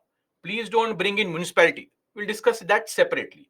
Municipality is only for urban areas. Panchayat is for rural areas. Okay? There is no overlap. An area can either be rural or be urban. It cannot be both. Understand the point here? Muni, what is MPTC, ZPTC? Mandal Parishad, Zila Parishad, that is MP. As I said, in your state, sir, name can be different. So, Mandal Parishad Territorial Constituency. Basically, this is the Mandal Parishad Territorial Constituency. This is the Zila Parishad Territorial Constituency. That's it. Nothing else. Should we proceed now? Everyone, do one thing. Just draw this diagram couple of times when you are free. That will be sufficient. Nomination of MP, MLA. So this point, members are chosen by the people, right? Members have been chosen. But in this intermediate panchayat, we can also have some outsiders who are directly appointed, nominated. Which outsider? MP can also be asked, come on, you are now member of the Zila Parishad also. That's possible. But that depends on the respective states. Shahid, same person at two places, member of district panchayat and chairperson of IP. Member of district panchayat? Yes, that's possible. What's the problem there? What's the problem here? I don't see any problem. If your state legislature has allowed for it, it can happen. Don't we have MP in the parliament, minister also, and sometimes that person can be member of a committee also, right?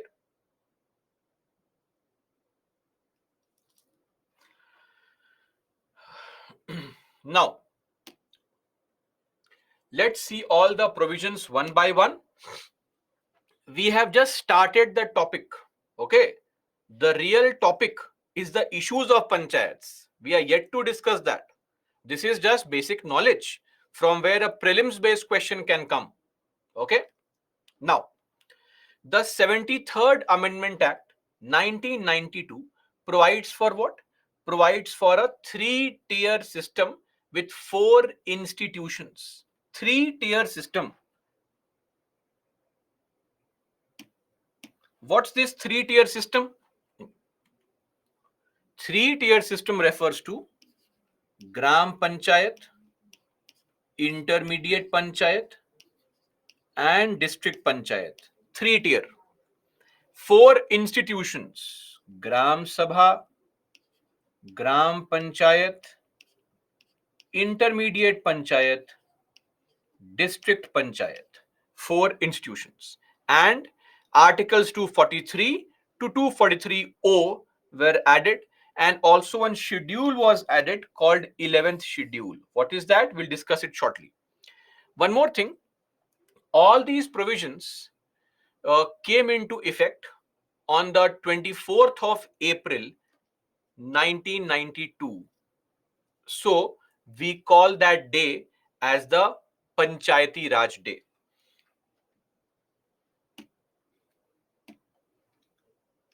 24th April, celebrated as the National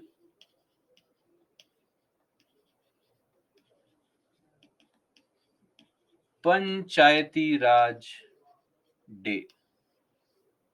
Okay. Now, what are the mandatory provisions? A three-tier system of Panchayati Raj has to be there in every state. It is mandatory.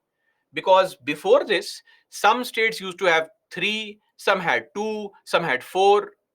So we said no, three-tier everywhere. But then some states have very low population. There, uselessly creating three-tier could be a problem. So an exception has been given. What's the exception? The exception is that states with population less than 20 lakhs,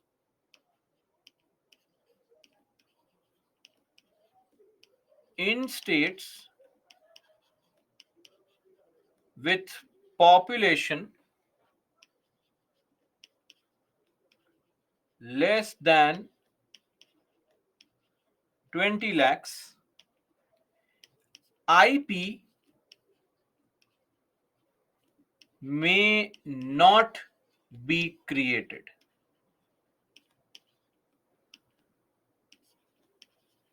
Example, Sikkim. Sikkim's population as per 2011 census is 6.11 lakh. So there is no need to create an IP. IP may not be created. If they want to, create it. But if they don't want to, it's okay. Then all the members of panchayat, all the members of panchayat at the village level, at the intermediate level, at the district level shall be elected directly by the people. Look at this. Direct election, direct election, direct election. Now, this is Article 243D.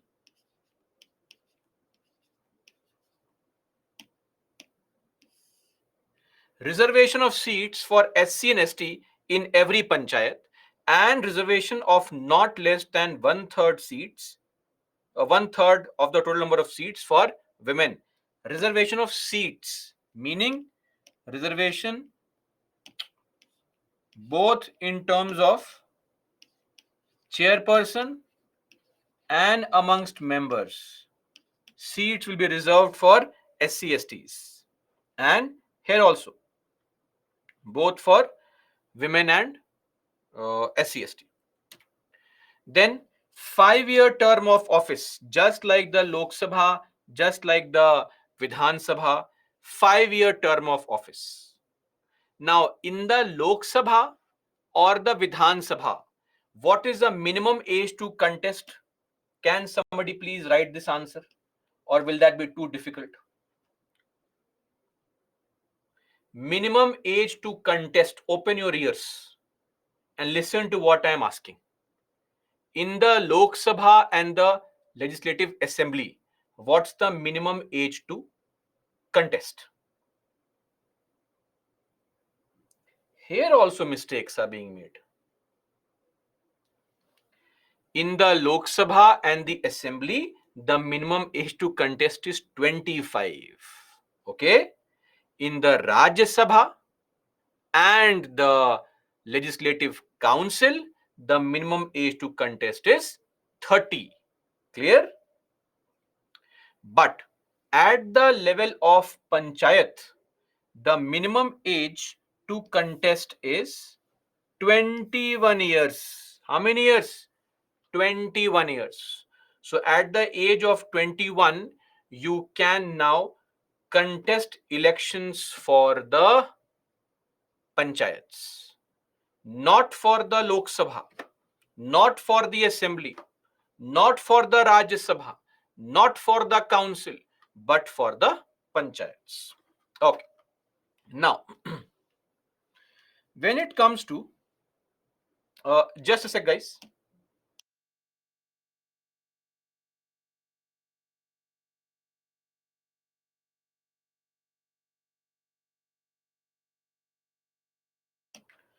Now, the Election Commission of India, Election Commission of India has been given the task to conduct elections for the Lok Sabha, for the Assembly, for the Rajya Sabha, for the Council, for the President, for the Vice President. That's it.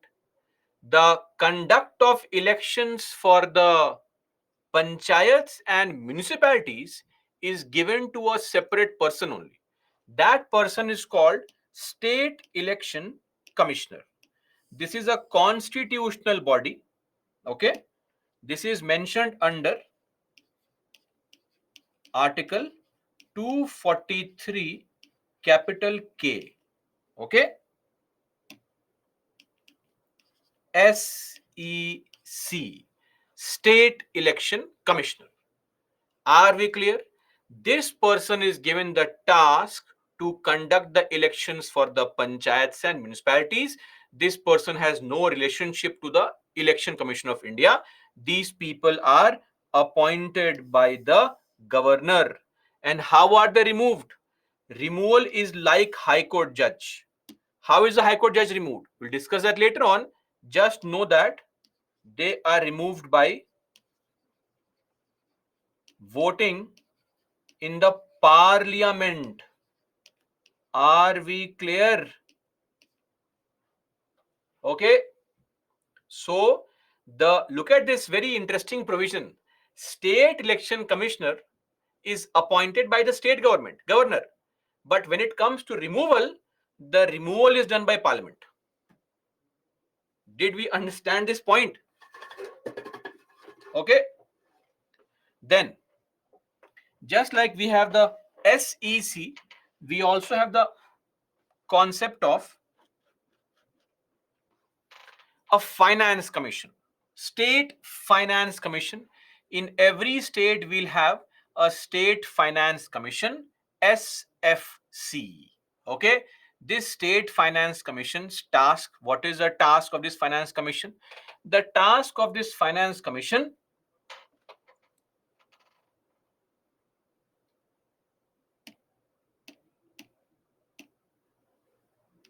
finance commission,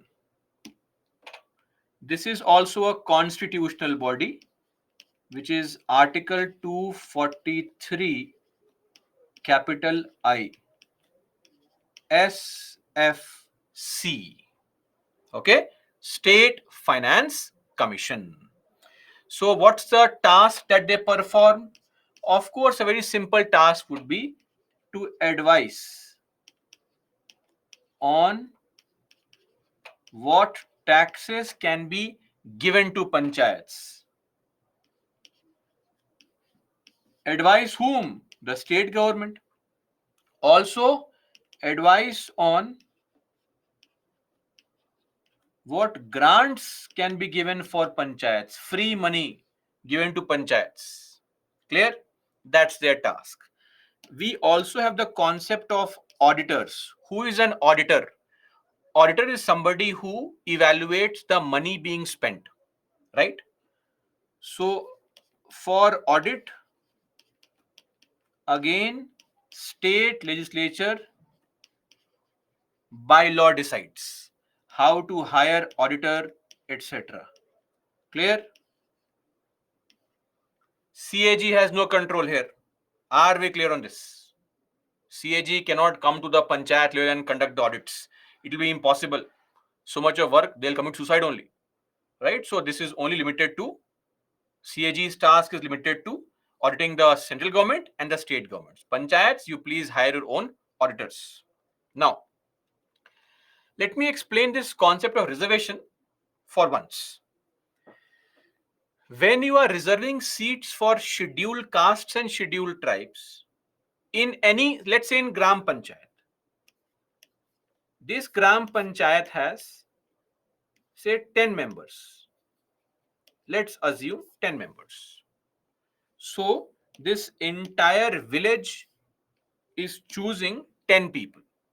Now we have to find out in the village what is the percentage of SC population.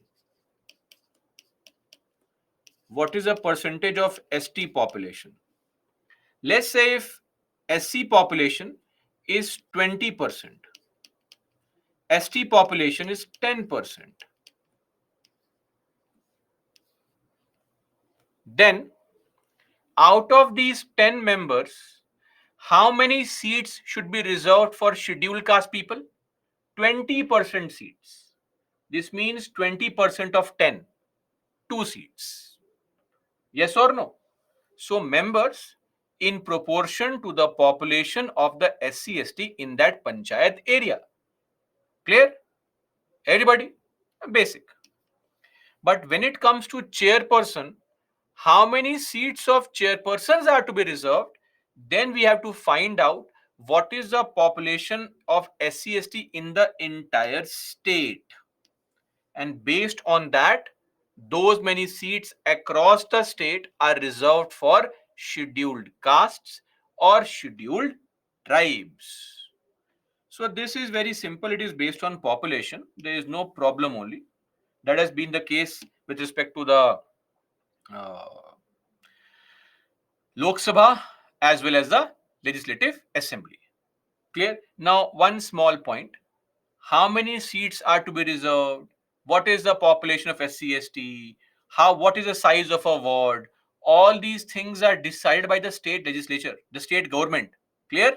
Not the delimitation commission. Delimitation commission cannot simply do this. They have not been given the authority. I mean, they can. It's not that they don't have the knowledge. They can. But as of now, all these SC/ST reservation, women reservation, etc., it is all under the control of the respective state government, under their complete manipulation. Clear? See, SC/ST reservation is very simple to understand because in any area you will have that many SC/ST only, based on population. Very simple. But the women's reservation is slightly difficult to calculate. How? Because, and why? Because women are there 50% everywhere, right? So think of this. There are 6 different seats. Seat number A,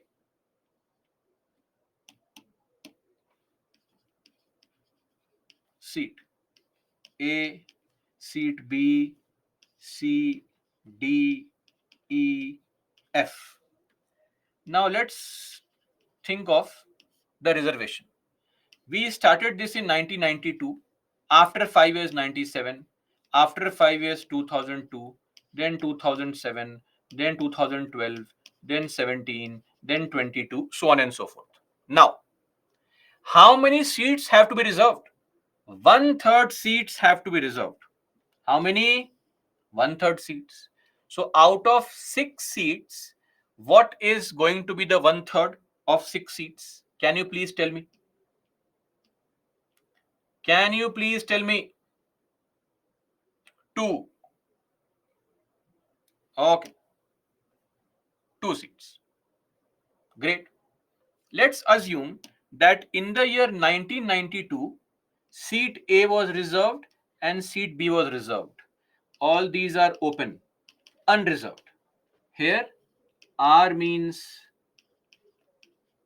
reserved and this means open, unreserved. Now tell me, in 1997, if we again reserve these 2 seats only, then the women of C, D, E, and F areas will never get a chance to ever become a member of the panchayat. Yes or no? Do you agree with this? If we keep the seats fixed, these women of these areas have no chance only. They may not get the benefit of reservation. So it is going to be very silly to have only 2 seats reserved, right? They can contest in the open seats. But when a seat is reserved, the idea is that there is a guarantee. A woman contesting here, she is allowed to contest. Understand, when you make these statements, it again says that you have zero understanding of reservation. Reservation ensures guarantee, right? The whole purpose of reservation is to ensure guarantee. So, to ensure that guarantee, what do we do? After 5 years, these 2 seats are open. Anybody can contest. We will reserve some other 2 seats. Clear? After 5 years, again these 2 seats are open. We will reserve some other 2 seats.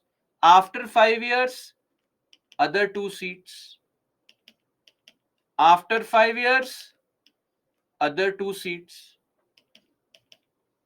After 5 years,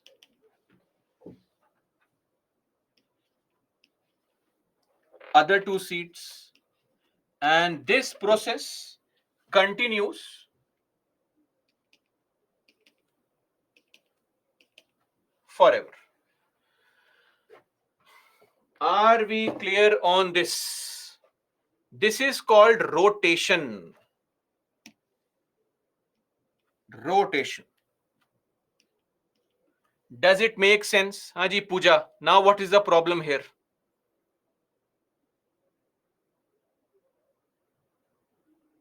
Here also there is a problem.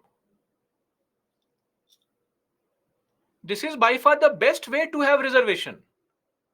Suggest an alternative then. I mean, in this fashion way, every area, the women of every area will ultimately get a chance to contest. Are we clear? The reservation keeps on rotating. Simple. Okay. See, you have the reservation explained here. Watch the video a number of times. One more thing, please understand. Of these, we have to have SC/ST women also. Some seats have to go to SC/ST women. That is based on percentage population. Clear? So within the women also, there has to be some reservation for SC/ST. Okay? And for open, meaning unreserved seats, it is just like the Lok Sabha. It is just like the Rajya Sabha. Why is Soyab asking this question? Did you not ask this question in the case of Lok Sabha also, which I addressed? Tell me, in the case of Lok Sabha, all other seats which are not reserved for SC/ST, can SC/ST person contest from there? Tell me.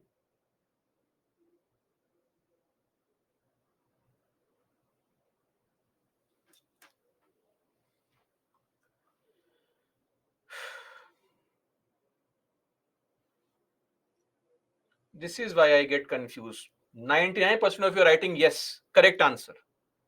But some of you are writing no. What is this? Sir, open seat. means anybody can contest. Reservation means in those areas only they can contest, right? That's the whole concept of reservation. If a seat is open, anybody can contest. SC, ST, OBC, Hindu, Muslim, Christian, anybody. Are we clear? Please don't write no. Anyone can contest. These are very basic and generic things. Okay, Soumya, chairperson seat here is also based on rotation. Simple. Okay.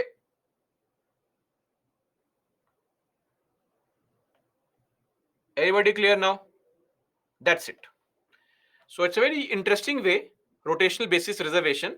But let me just come to this point again in future. You can find this very nice, but it does not have a very good effect actually. I'll come to it shortly. Then one more thing, one more difficult point. Though I have explained this point in the class, but based on your responses, let's not demotivate you. Okay, let me ask a question first before making a judgment. That would be very bad to presume. In the case of Lok Sabha, last election took place in 2019. Last election took place in 2019. This government continues for how many years? The Lok Sabha tenure is how many years? 5 years. 2024. Everybody on board. Okay. Now we are currently in 2023. Again, I am saying I am not hoping or expecting all this, but what if suddenly 400 MPs die? Okay, 400 MPs die. Then the Lok Sabha has to be dissolved. Lok Sabha has to be dissolved in 2023. We can go for again fresh elections. Now, the new Lok Sabha will continue till what time? Please mark the answer A 2024 and B 2028. Take the poll, please.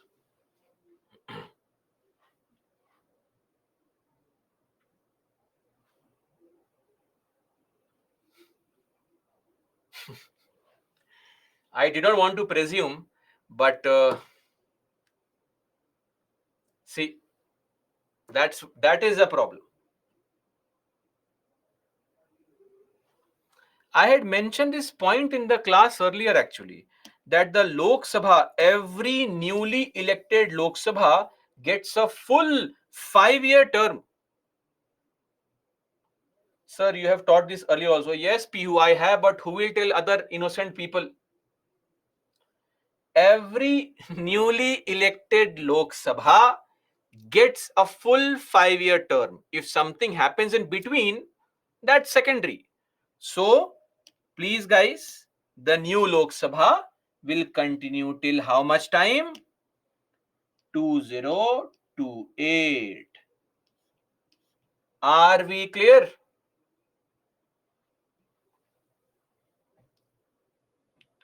Now, those who mark 2024, you please write, is it clear?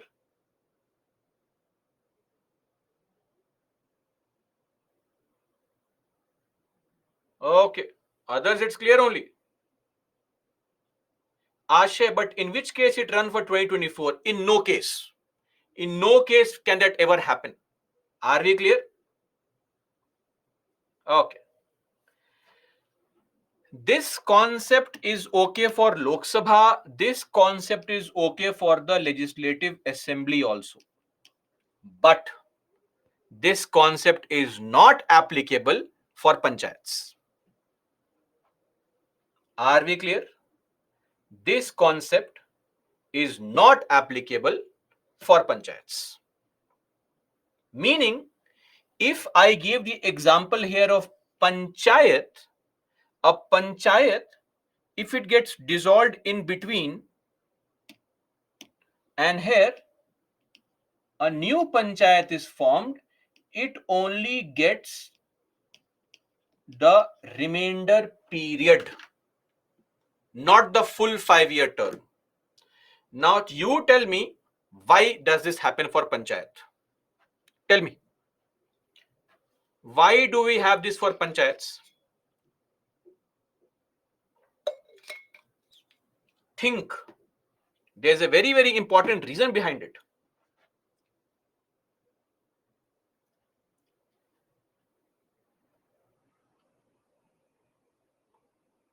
Oh, sorry, my bad. I asked you to think. That can be a very challenging task. See, how many panchayats do we have across the country? Just take gram panchayats, for example. Gram panchayats, 2.7 lakh gram panchayats. 2.7 lakh.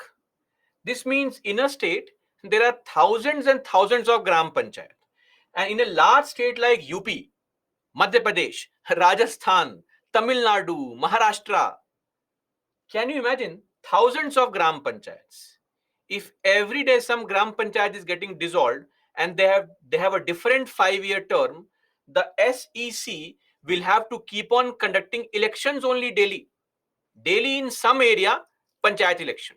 Daily in some area, panchayat election.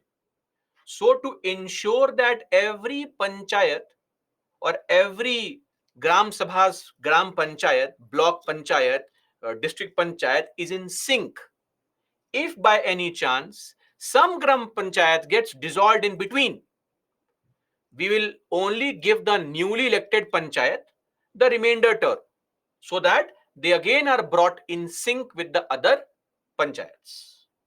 Are we clear? This is the logic, not required for you to know. It's okay. And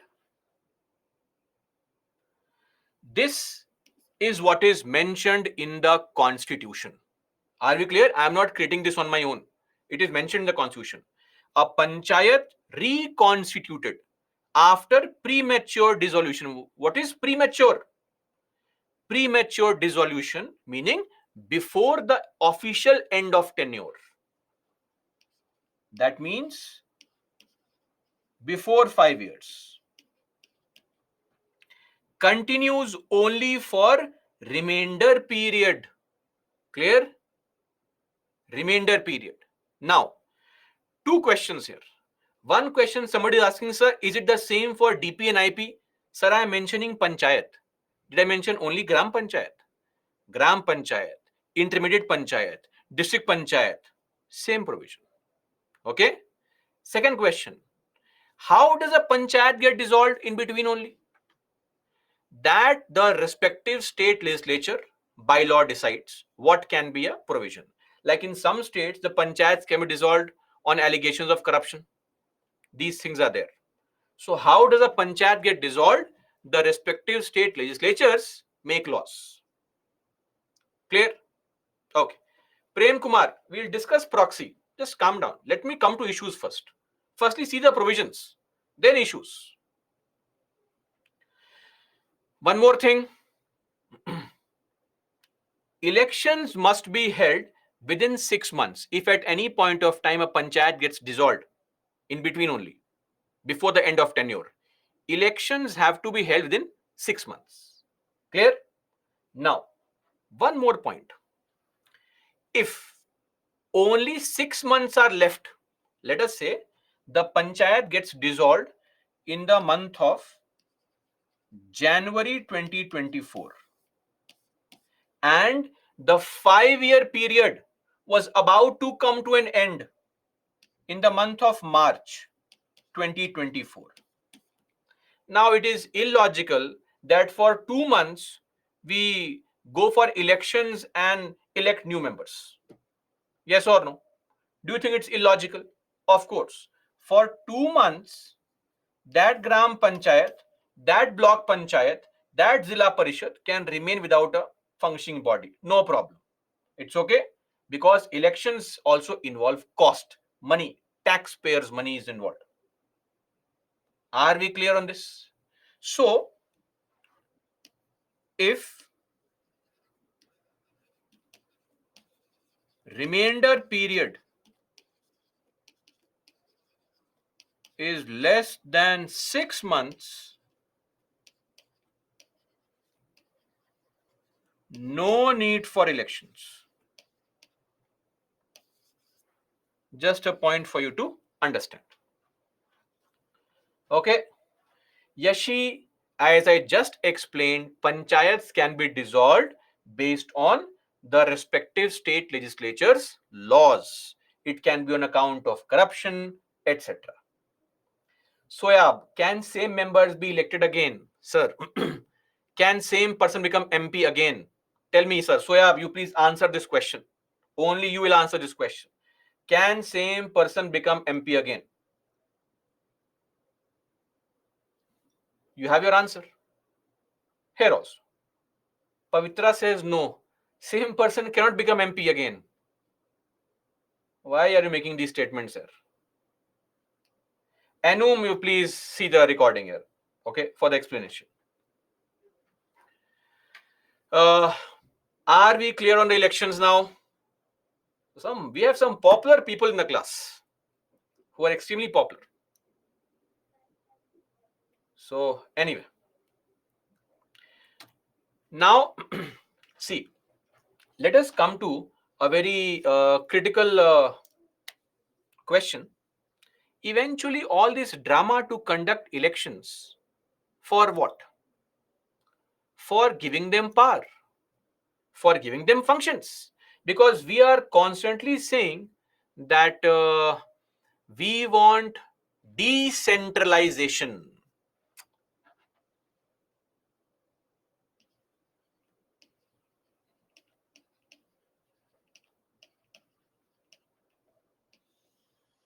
Decentralization meaning sharing of power with the lower level. That's called decentralization. Everybody keep your ears open.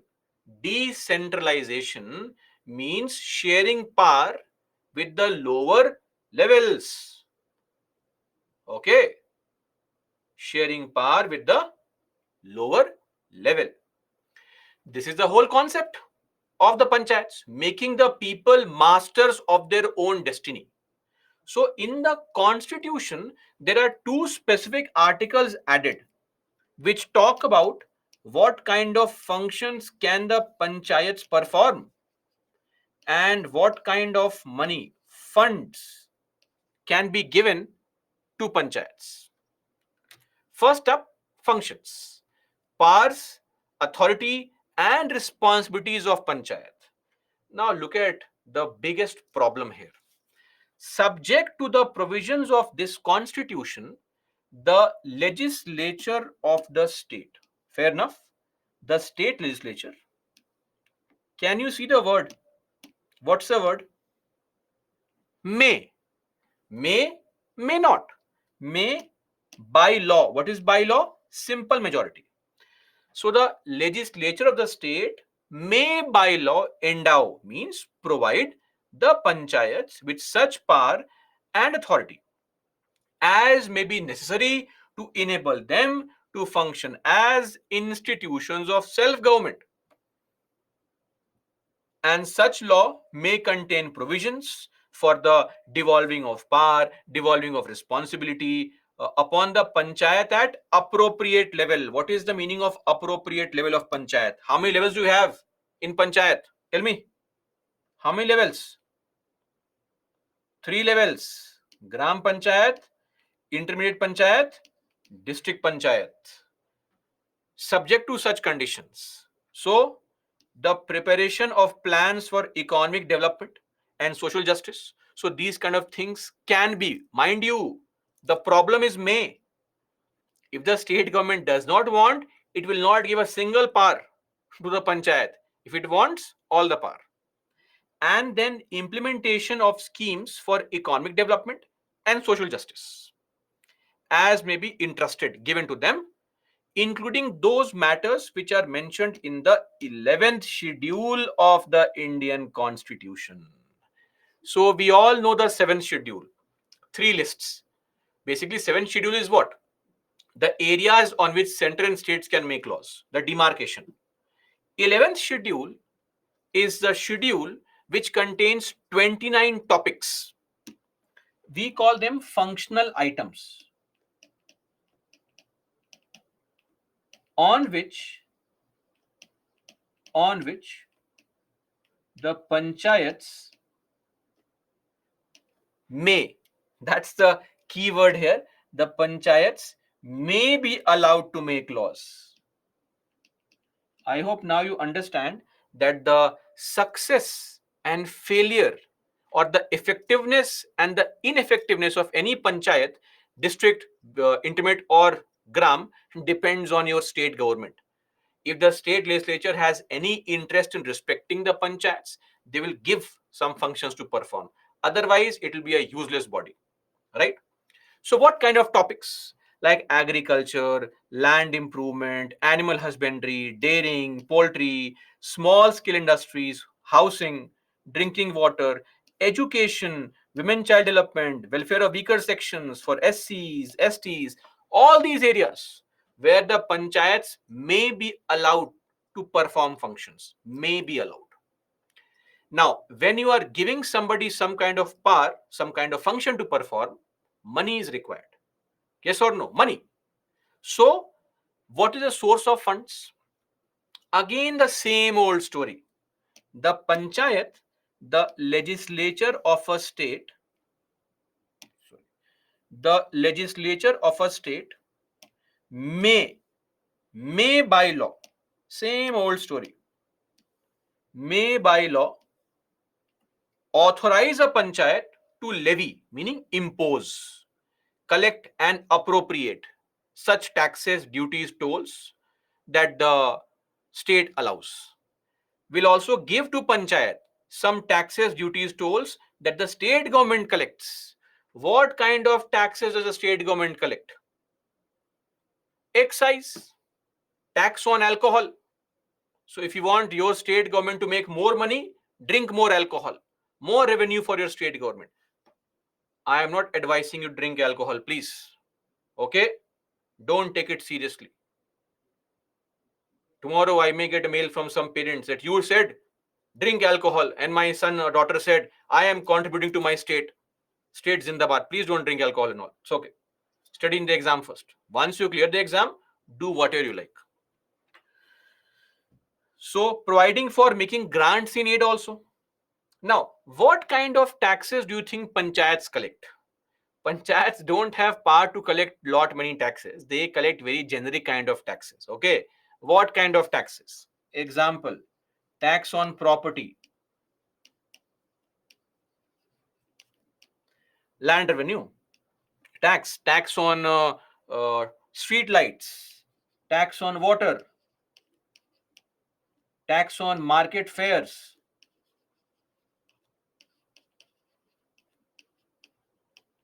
tax on shops, tax on cattle, etc. In most cases, panchayats will never impose any kind of tax. Anyway, now do we have a CFI for the center? What is a CFI? The Consolidated Fund of India is an account where all the government's money is kept. Similarly, do we have a CFS for every state? Yes, of course. A consolidated fund of state where all the money is kept for the state government. Similarly, the legislature of the state may by law also provide for creating such a fund for creating all the money received and spending the money. So a fund may be created. This fund may be created, which can be similar to CFI or CFS. Okay, that's it. So these are the provisions. Now, lastly, there are some optional provisions. Optional provisions mean state legislature may by law provide. May or may not. Giving the representation to MPs, MLAs, yes or no? Look at this figure here. May by law provide. Nomination for MP, MLA. What else? Providing reservation of seats for backward classes. Who are the backward classes? OBCs. Other backward classes. So right now we are witnessing a huge protest in Maharashtra with respect to the demand for reservation to be categorized under OBC. Then, devolving the powers and responsibilities is an optional provision. Granting financial powers is an optional provision. So, all these are optional provisions. Okay. Soumya sir, all the provisions may by law be provided. What provisions? These are all mandatory provisions. Mandatory, mandatory, mandatory, mandatory. What is the option here? Okay, there is no option. Yes, Soya, we can have a contingency fund for the state also. No, Pooja, OBC reservation is not mandatory at the panchayat level. Okay. Devolution of power, meaning giving power. Like when your father and mother leave the house, they devolve their power of thrashing you to you so that you can thrash your younger siblings. Okay. So the power to maintain strict discipline in the house is given to you. That is called devolution, giving power to lower levels. So when they leave, you now have been given the authority to start beating them. Okay. Now, what is part 9? What is part 9 of the Indian Constitution?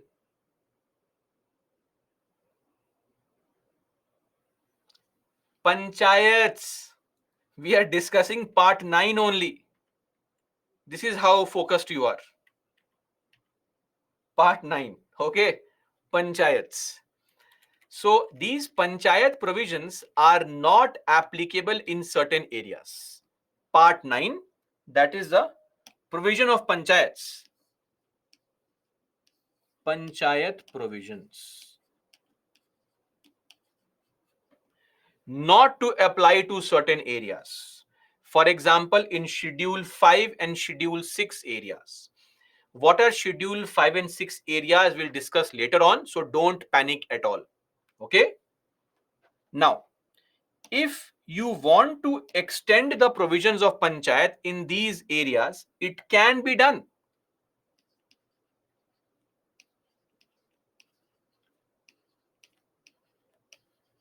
Can be extended or applied by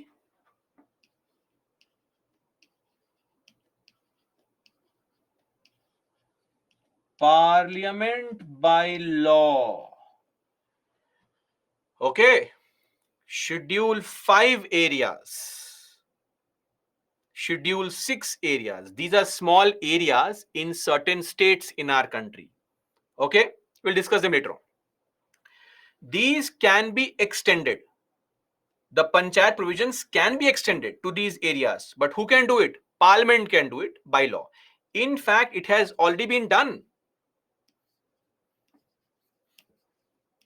Already done. There is a law in the country called PESA 1996. For Schedule 5 areas, it has been done. Not for 6, for 5 areas. We'll discuss PESA also later on when we study Schedule 5 areas. Don't worry. What is a PESA and all? Not at all. Now, panchayat provisions will not exist or will not apply in states of Nagaland, in states of Meghalaya and Mizoram. But again, here also,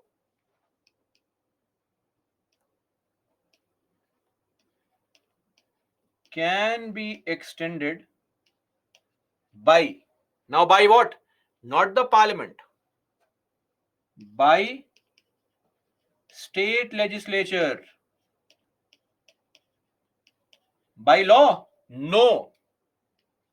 By special majority, which is what?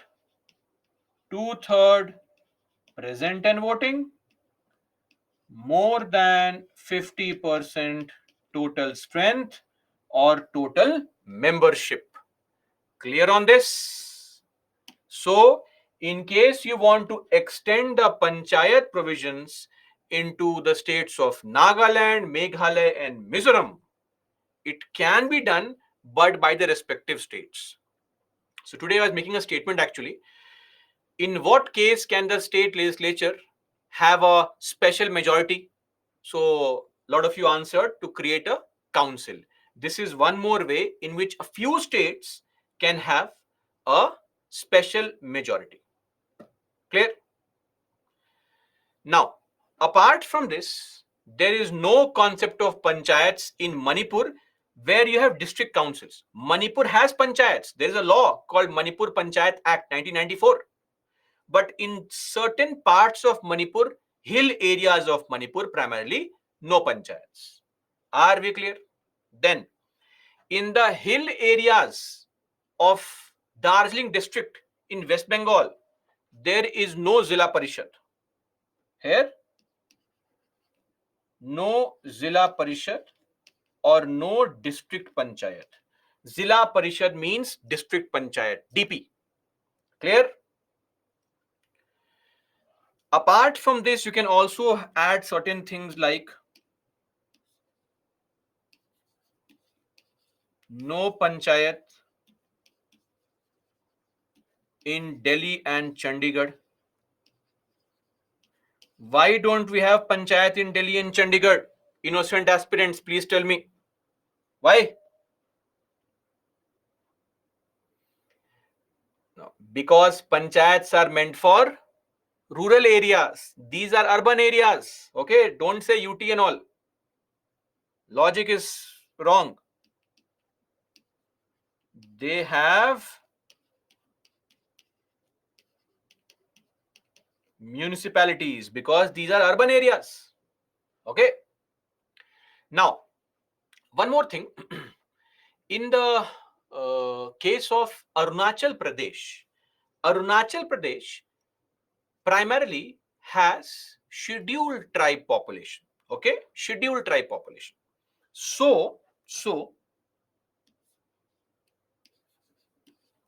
no SC reservation in Arunachal. Okay, so basically this is Article 243D. Article 243D says there has to be mandatory,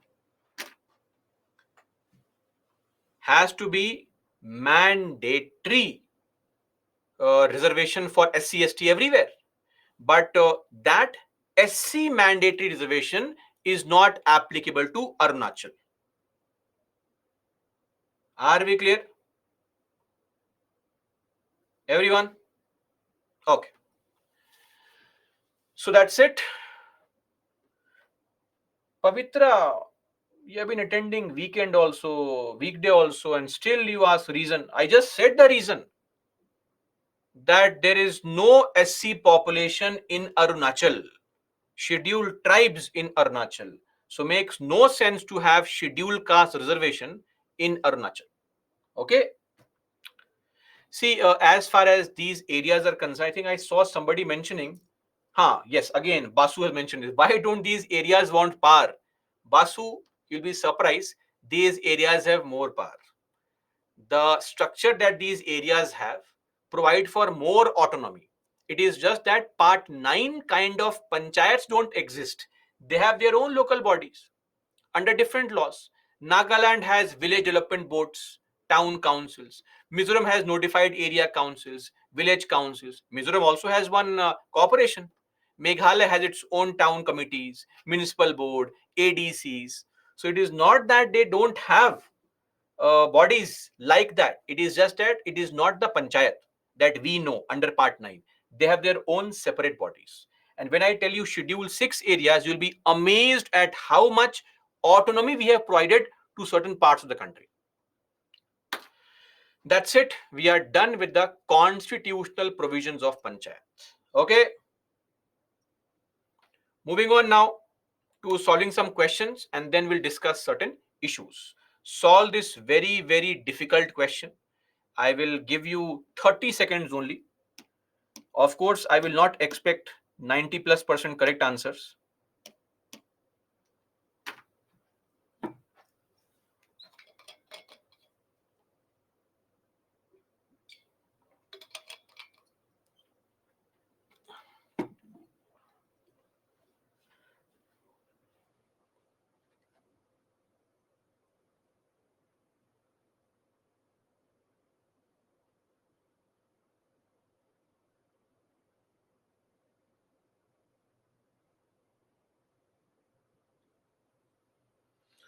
Almost there, almost there. It's a dream in this class to get 90+% correct answers. Even if I ask 1 plus 1, I'm sure I will not get 90% plus correct answers. Anyway, 6 months, of course. Elections are to be held within 6 months. Absolutely correct. Solve one more question. This could be slightly more challenging.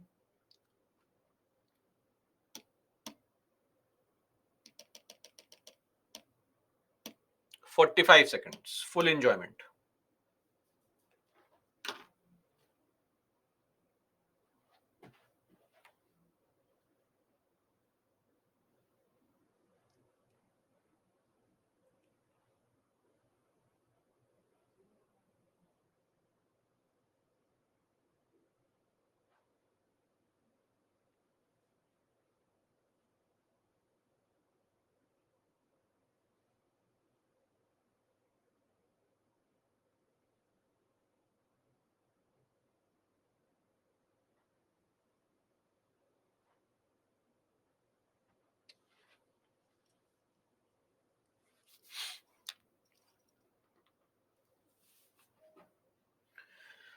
Okay, great.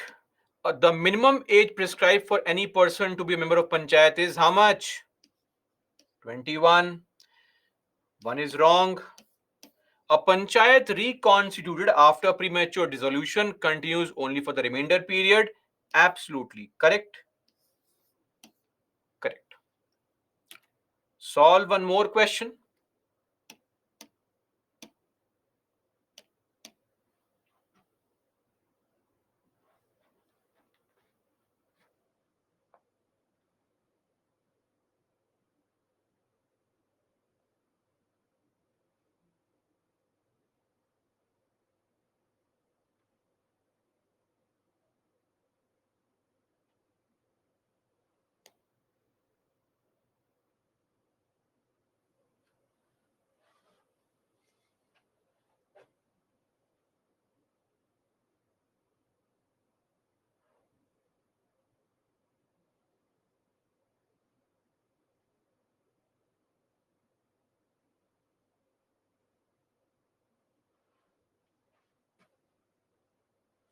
Okay. Which one of the following authorities makes recommendations to the governor as to the principles for determining the taxes and duties? DPC, you have not even studied what is this. Why will the ministry give recommendation? Ministry gives an order. SFC, State Finance Commission, a constitutional body under Article 243, capital I. Okay.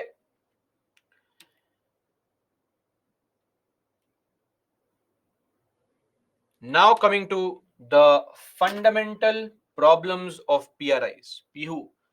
Sorry, sir. Don't be sorry, but in endow, madam, if you forget the meaning, Google search for meaning. Endow means to provide. To provide is to endow. Okay, Roshan, read the question again. At peace, you will understand it. Fundamental problems of PRIs. Now, before anybody jumps, what the hell is PRI? I'll write it. Don't worry.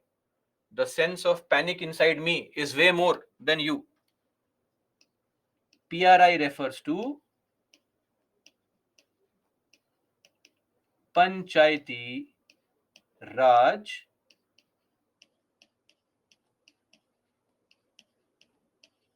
institutions, meaning what? The GP, the IP, the DP. Okay. Sir, I can't see you. Sir, you refresh if you can't see me. Now, what are the major issues? See, the very first issue that you will find with panchayats is that people who are holding power at the state level, the state government, the state legislature, they have no interest in giving up these powers. No interest whatsoever. So, very poor devolution of three F's. What are these three F's? These three F's are funds, functions, and functionaries. The three F's, right?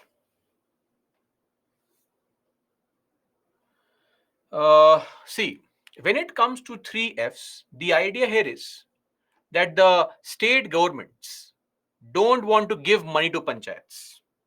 Number two, they won't give powers to panchayats. And number three, they don't even devolve trained staff. Functionaries are the staff.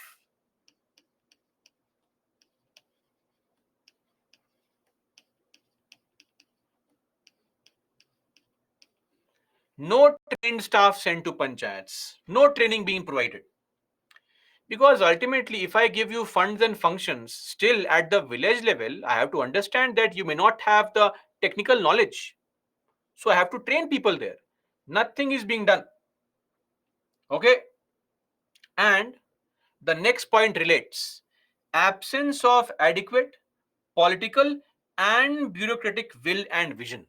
See, the real problem in our state governments is that if I, as an MLA, as a state minister, will give all the functions to you to perform at the panchayat level, what will I go and seek votes on in future? I want to go and seek votes from people. Based on what? What can I offer to people now? Nothing. Zero. Because the people can say, "Hey, we are doing things on our own. We don't need to vote for you. I can get my task done through my gram panchayat only. Sorry. Tata, bye bye." So the state government feels that if I start giving up all the power to panchayats, my importance would come down. It can impact me in the election. So the state governments don't really want the functions and funds to be devolved. Right? They always want that the people there should depend on the state government. See, this is a problem that we have in our country only. The issue of joining the mainstream. It is very, very important for all of us to join the mainstream. National integration. Uniformity is more important, right? Uniform, right? So, whenever any state demands even some autonomy, center goes crazy. Oh, problems. I mean, when we have genuine problems of insurgency, then the center is quiet. But some random government demands some autonomy, then center goes crazy. And every party at center has the same problem. Maybe in 1950s, national unity was a very serious concern. But now no state actually wants to part away from India. Now there could be some small insurgent groups here and there. That is bound to happen. So this concept of coming together is not there, but holding together is there. And the exact same problem with bureaucracy also. Because bureaucracy perceive the panchayat, the local bodies, as a threat to their own powers.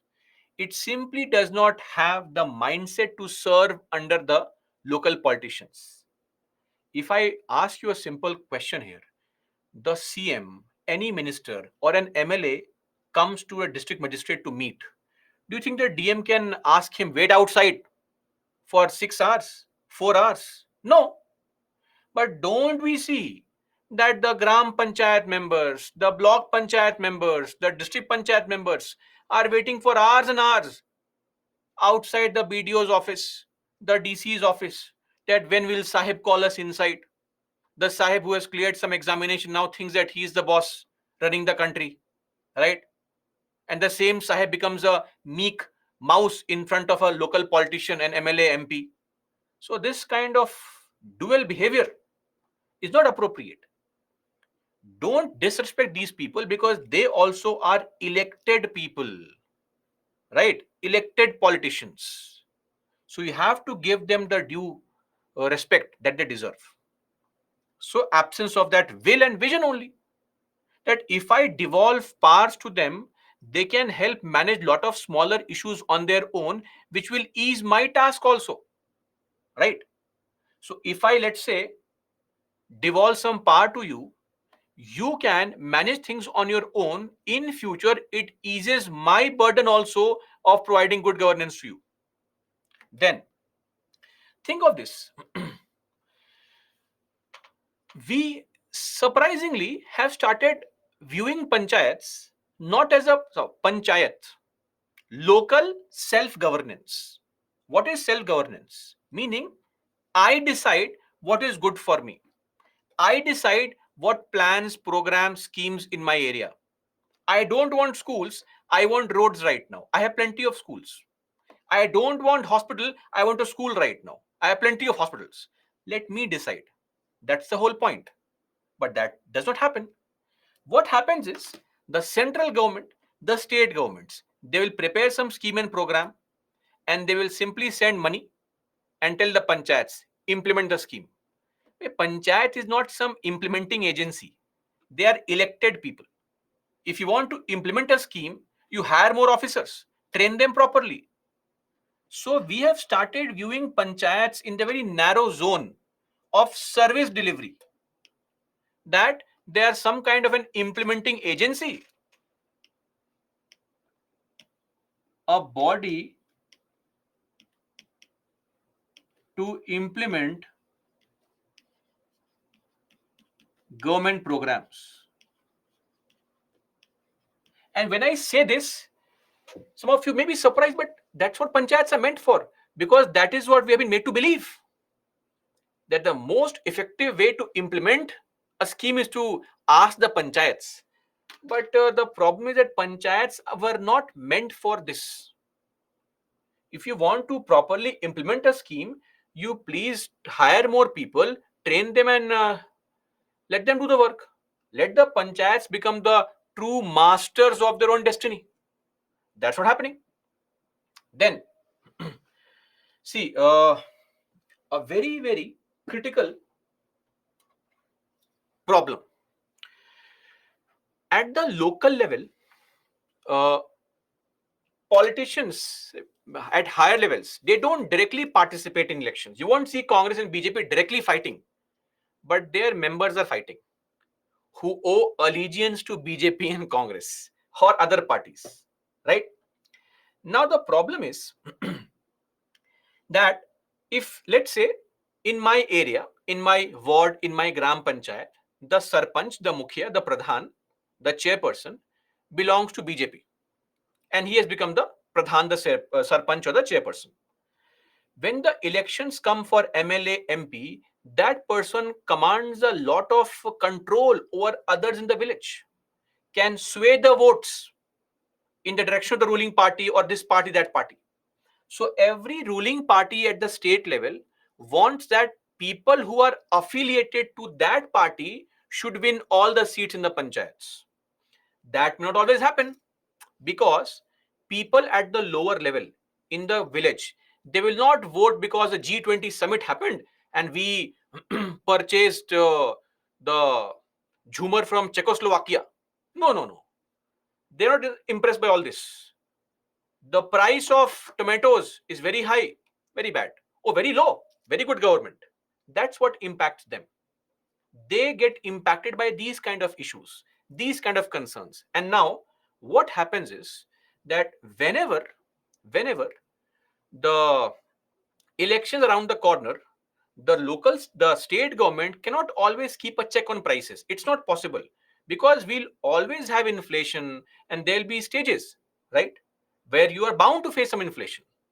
Now what happens is, elections are around the corner, but right now, because of delayed monsoon, because of other issues, etc., there's slight increase in prices of basic commodities. So if I go for elections right now, then maybe people will not vote for my candidates, right? So let's delay the election, postpone it. Persistent, continuous effort to postpone the elections. I mean, state governments give various kind of reasons. They say no money.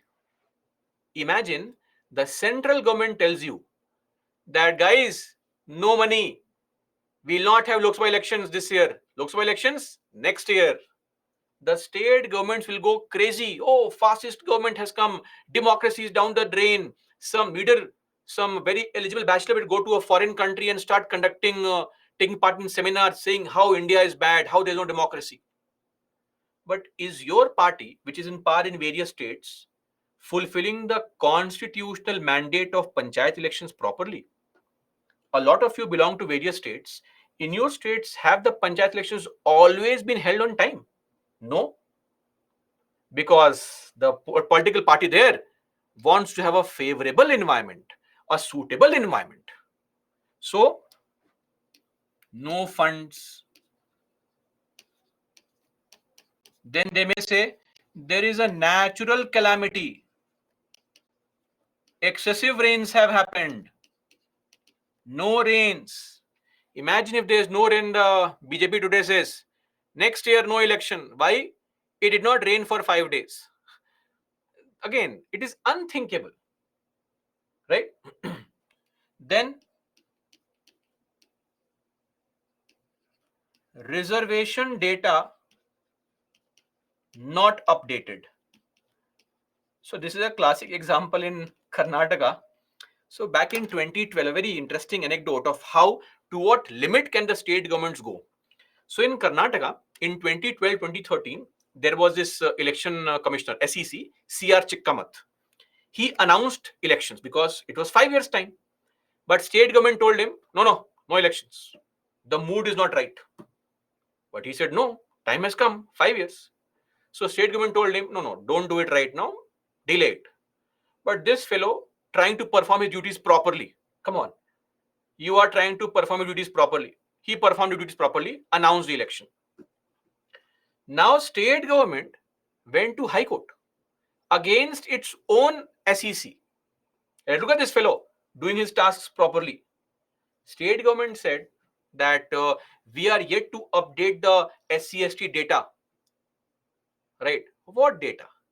Every 5 years data has to be updated so that there can be exact representation. Data will not change much, maybe by 1% or half a percent. It won't happen that 5 years ago SC population was 15%. This time it's 92%. It won't happen. It could be 16%. So the state high court said, please use the previous data, go for elections. It did not stop here.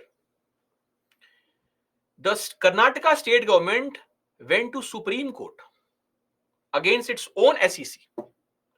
And Supreme Court gave a tight slap, not literally, figuratively, by telling the state government that please go for elections. If not fresh data, use last data. No problem. Nothing happens in 5 years. These are situations. Anyway, so this is with respect to the postponement of elections. Then organizational structure of panchayats is inadequate. Inadequate. We have the parliament. Do we have the parliament house? Now we have two, the old and new. We have the assembly. Don't we have the Vidhan Sabha in every state? Tell me a state which does not have Vidhan Sabha or Vidhan Parishad. We have MP's quarter, MLA quarter, this bungalow, that bungalow, hundreds of buildings. 21% panchayats in our country, they do not even have an official building to perform their tasks in. No panchayat bhavan in 21% panchayats. Where are the meetings being held? In some rich landlord's office, in house. All the records are kept there only, including that of audit. Right? Records can be manipulated, records can be stolen, everything can be done. And then if the meetings are being held in a landlord's house, don't you think he controls every meeting without being a member? Then what's the point of the democratic decentralization, arming the people with powers, giving up powers, right? And then in some cases, meetings are held in the local school, etc. You cannot even afford a building for panchayats. That is what state governments have come down to. You have all the money to give a juicer, mixer, grinder to people, distributing saris to people, etc. But you have no money to create a building for panchayat. How is it fair? How is it fair? Then,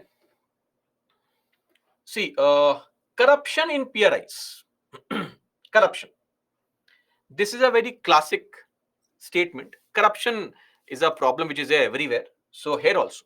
How does corruption take place here? Very smooth transition of corruption. The state government, some minister there, he has to send money to panchayats. Minister, he will send money to panchayats. But when the minister sends money to panchayats, of course, because he's a minister there, some percentage has to be taken away. Yes or no? It goes to the district collector, DC, various DCs. DCs, people like you. Now, you will say, I spent so much money in coaching, in purchasing books, etc. Now my time has come. My percentage. My kid wants the latest iPhone 15 Pro Max. The price is increased. I have to get more money. Okay. You take some cut. It goes to the BDO.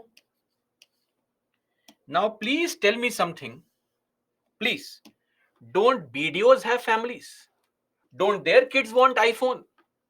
Of course. Some money taken away there also. Then it goes to the Gram Panchayat. And let me tell you, in the movies they always show, oh, villagers are so innocent people. Not that innocent also. Innocence has got nothing to do with rural and urban. Okay? Anybody can be innocent. The Gram Panchayat. So some of you who are from the rural areas, tell me now, these people who are members of Gram Panchayat and others, please tell me, what's the salary of a sarpanch? Any idea? What's the salary of a sarpanch? 50,000, 30,000, oh, 65,000. Are you saying per annum? Because that's correct. The salary of sarpanch, members of Gram Panchayat, etc., can range from 2,000 to 6,000. Now, some states like West Bengal are claiming that we are giving a salary of 12,000 also. I don't have a data on that. But largely, the salary is as low as 2,000. But, look at the money being invested by these members to win the election. Have you observed this? The money that these members are investing to win the election, 2,000 rupees per month is the salary. 24,000 rupees is the salary for the entire year. In 5 years, they are making 1.2 lakh rupees. That's it. But in the elections of panchayats, now they are spending money in the upwards, north of 10-12 lakh rupees to win the election. Why? Why? Because When the fund comes to the Gram Panchayat, some percentage is kept by these people also. Of course. So your salary may be 3,000, 4,000, but eventually you don't. Who is joining for salary? The real thing is wait for the government to send funds and then siphon off the funds from there. Best policy. Invest 10 lakh rupees, recover 50 lakh rupees. Best investment. Better than cryptocurrency. It's guaranteed money. That is what is happening. Right? Now, one more thing I'd like to add here only. When it comes to the corruption, there is also the big problem that panchayats don't really show any kind of interest in imposing taxes on people. One more problem: panchayats do not use their fiscal monetary power. They don't want to impose taxes. No. Why? One problem is the fear of backlash.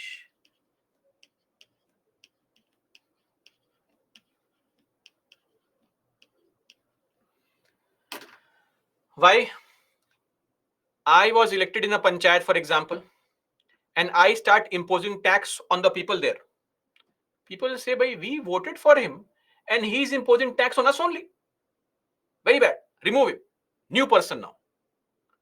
So that's a big fear of backlash. That next time I will never get elected. It's like, why don't your parents now scold you? The fear that you will become angry with them. But the right parents will thrash you properly because they don't care about your anger. They care about your future. The right friends are the ones who show the mirror to you, not the ones who keep on praising you, right? So that's the same point. Like, I keep on scolding you, right? I don't really care what you perceive of me. My point here is to help you clear the examination, right? Same thing here. So the idea is that when you impose taxes on the people living there only, then people may not vote for you. Second point is the fear of accountability. Now think of this. See, accountability is a very dangerous thing. Whenever people pay money, they want their money to be fully utilized. So as long as things are free, no questions asked. The moment you pay a single penny, you want the return of lakhs of rupees for the penny, a single rupee you spend, right? So a random video on YouTube you search, whatever the quality of the video, you have no say, it's free of cost. You write comments, very nice video, waiting for the next video, dying for the next video. Whether the concept is right or wrong, you have no interest. But if you pay money, everything has to be perfect. The faculty is not smiling enough. The faculty has scolded me right now. Right? It's very natural because we want to hold people accountable when we spend money. So that's why the taxpayers are always angry. I am paying this much tax, nothing being done in the country. It's very natural. So the real concern here is, now you have paid some money. Early morning, the panchayat member or the sarpanch is going for his morning walk. And somebody comes and tells him, wait, sir, where are you going? Last month I paid 12 rupees as tax. Why is the road not built? Accountability. So to escape this entire accountability problem only, they don't impose taxes. They say, why to impose tax? Let the money come from the center, from the state. The money will come. We'll spend it. If it does not come, people are living as it is. No problem. This is what is happening, right? So these are some of the problems. We'll continue our problems tomorrow as well on the panchayats, and then we'll discuss about the challenges pertaining to women. We'll also discuss what steps have been taken so far, we'll discuss second ARC recommendations, the Panchi Commission recommendations, and once we are done, we'll move on to the municipalities. Okay, so that is all as far as our discussion for today is concerned. Jai Hind. And guys, I am requesting you, when I ask these basic questions also, it is not being answered properly. It is disappointing. I won't say shameful, you are too mature. It is disappointing. Please revise. Okay?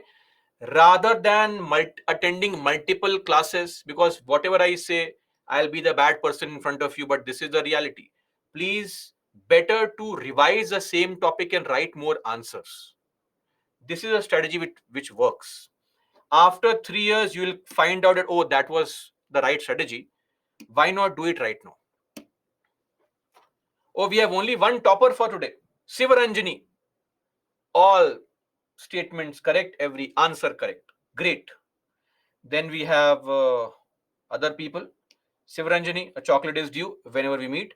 Pallavi, Anita, Khushi, Shahid, Basu, Kavana, Sanjana at rank 2. And then Lakshmi, Achal, Tulsi, Yuvraj, Anurag, Akash, Ritu, Kushagr, Shubh, Kishon, Chetan, Pridarshini, Anish at rank 9. I'm sure others would be there, but it's all about timing. Okay. What is ARC Prem? Administrative Reforms Commission. Pili and Ruchita, see, when it comes to auditors and all, do you think auditors are beyond corruption? You have to grease their palms and everything is okay, right?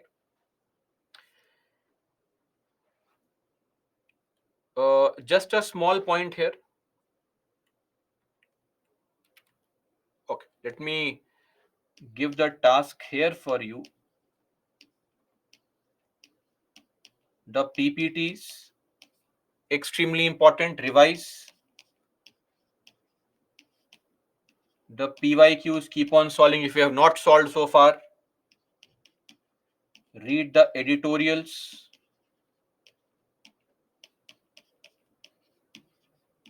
Yojana, Kurukshetra, Gist. And for people 2024, read the monthly magazine.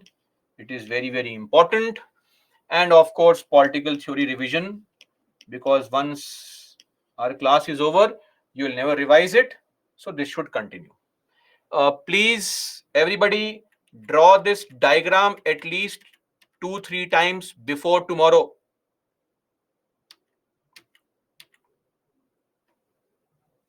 Okay, this will help you remember everything.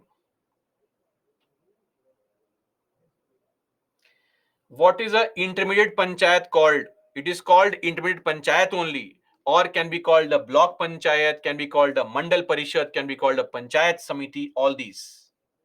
Intermediate level.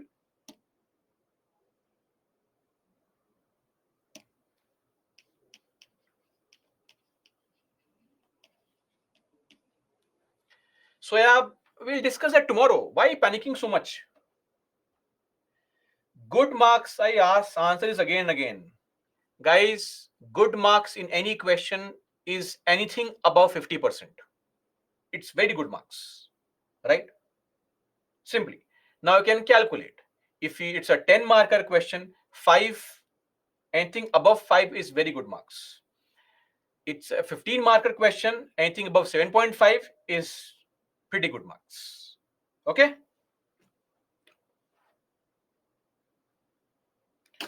Dvapayan, central government, why will it take any kind of step?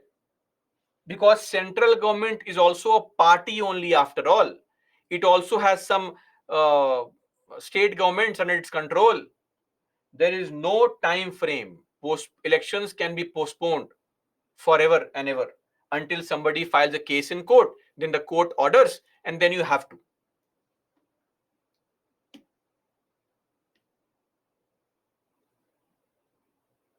Baby, this is a question to be answered in your ethics classes and governance classes.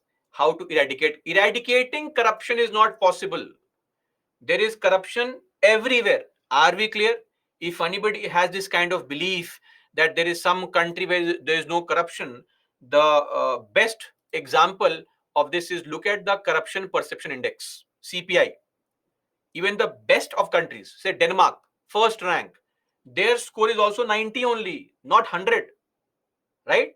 So nobody scores 100. Countries like Finland, New Zealand, 87, Norway, then Singapore, Sweden, nobody is scoring 100. There is corruption everywhere. Okay, that's all for today, guys. Your experts can keep on addressing your concerns in the meantime. So let's meet tomorrow. Till then, that is all for me. Jai Hind.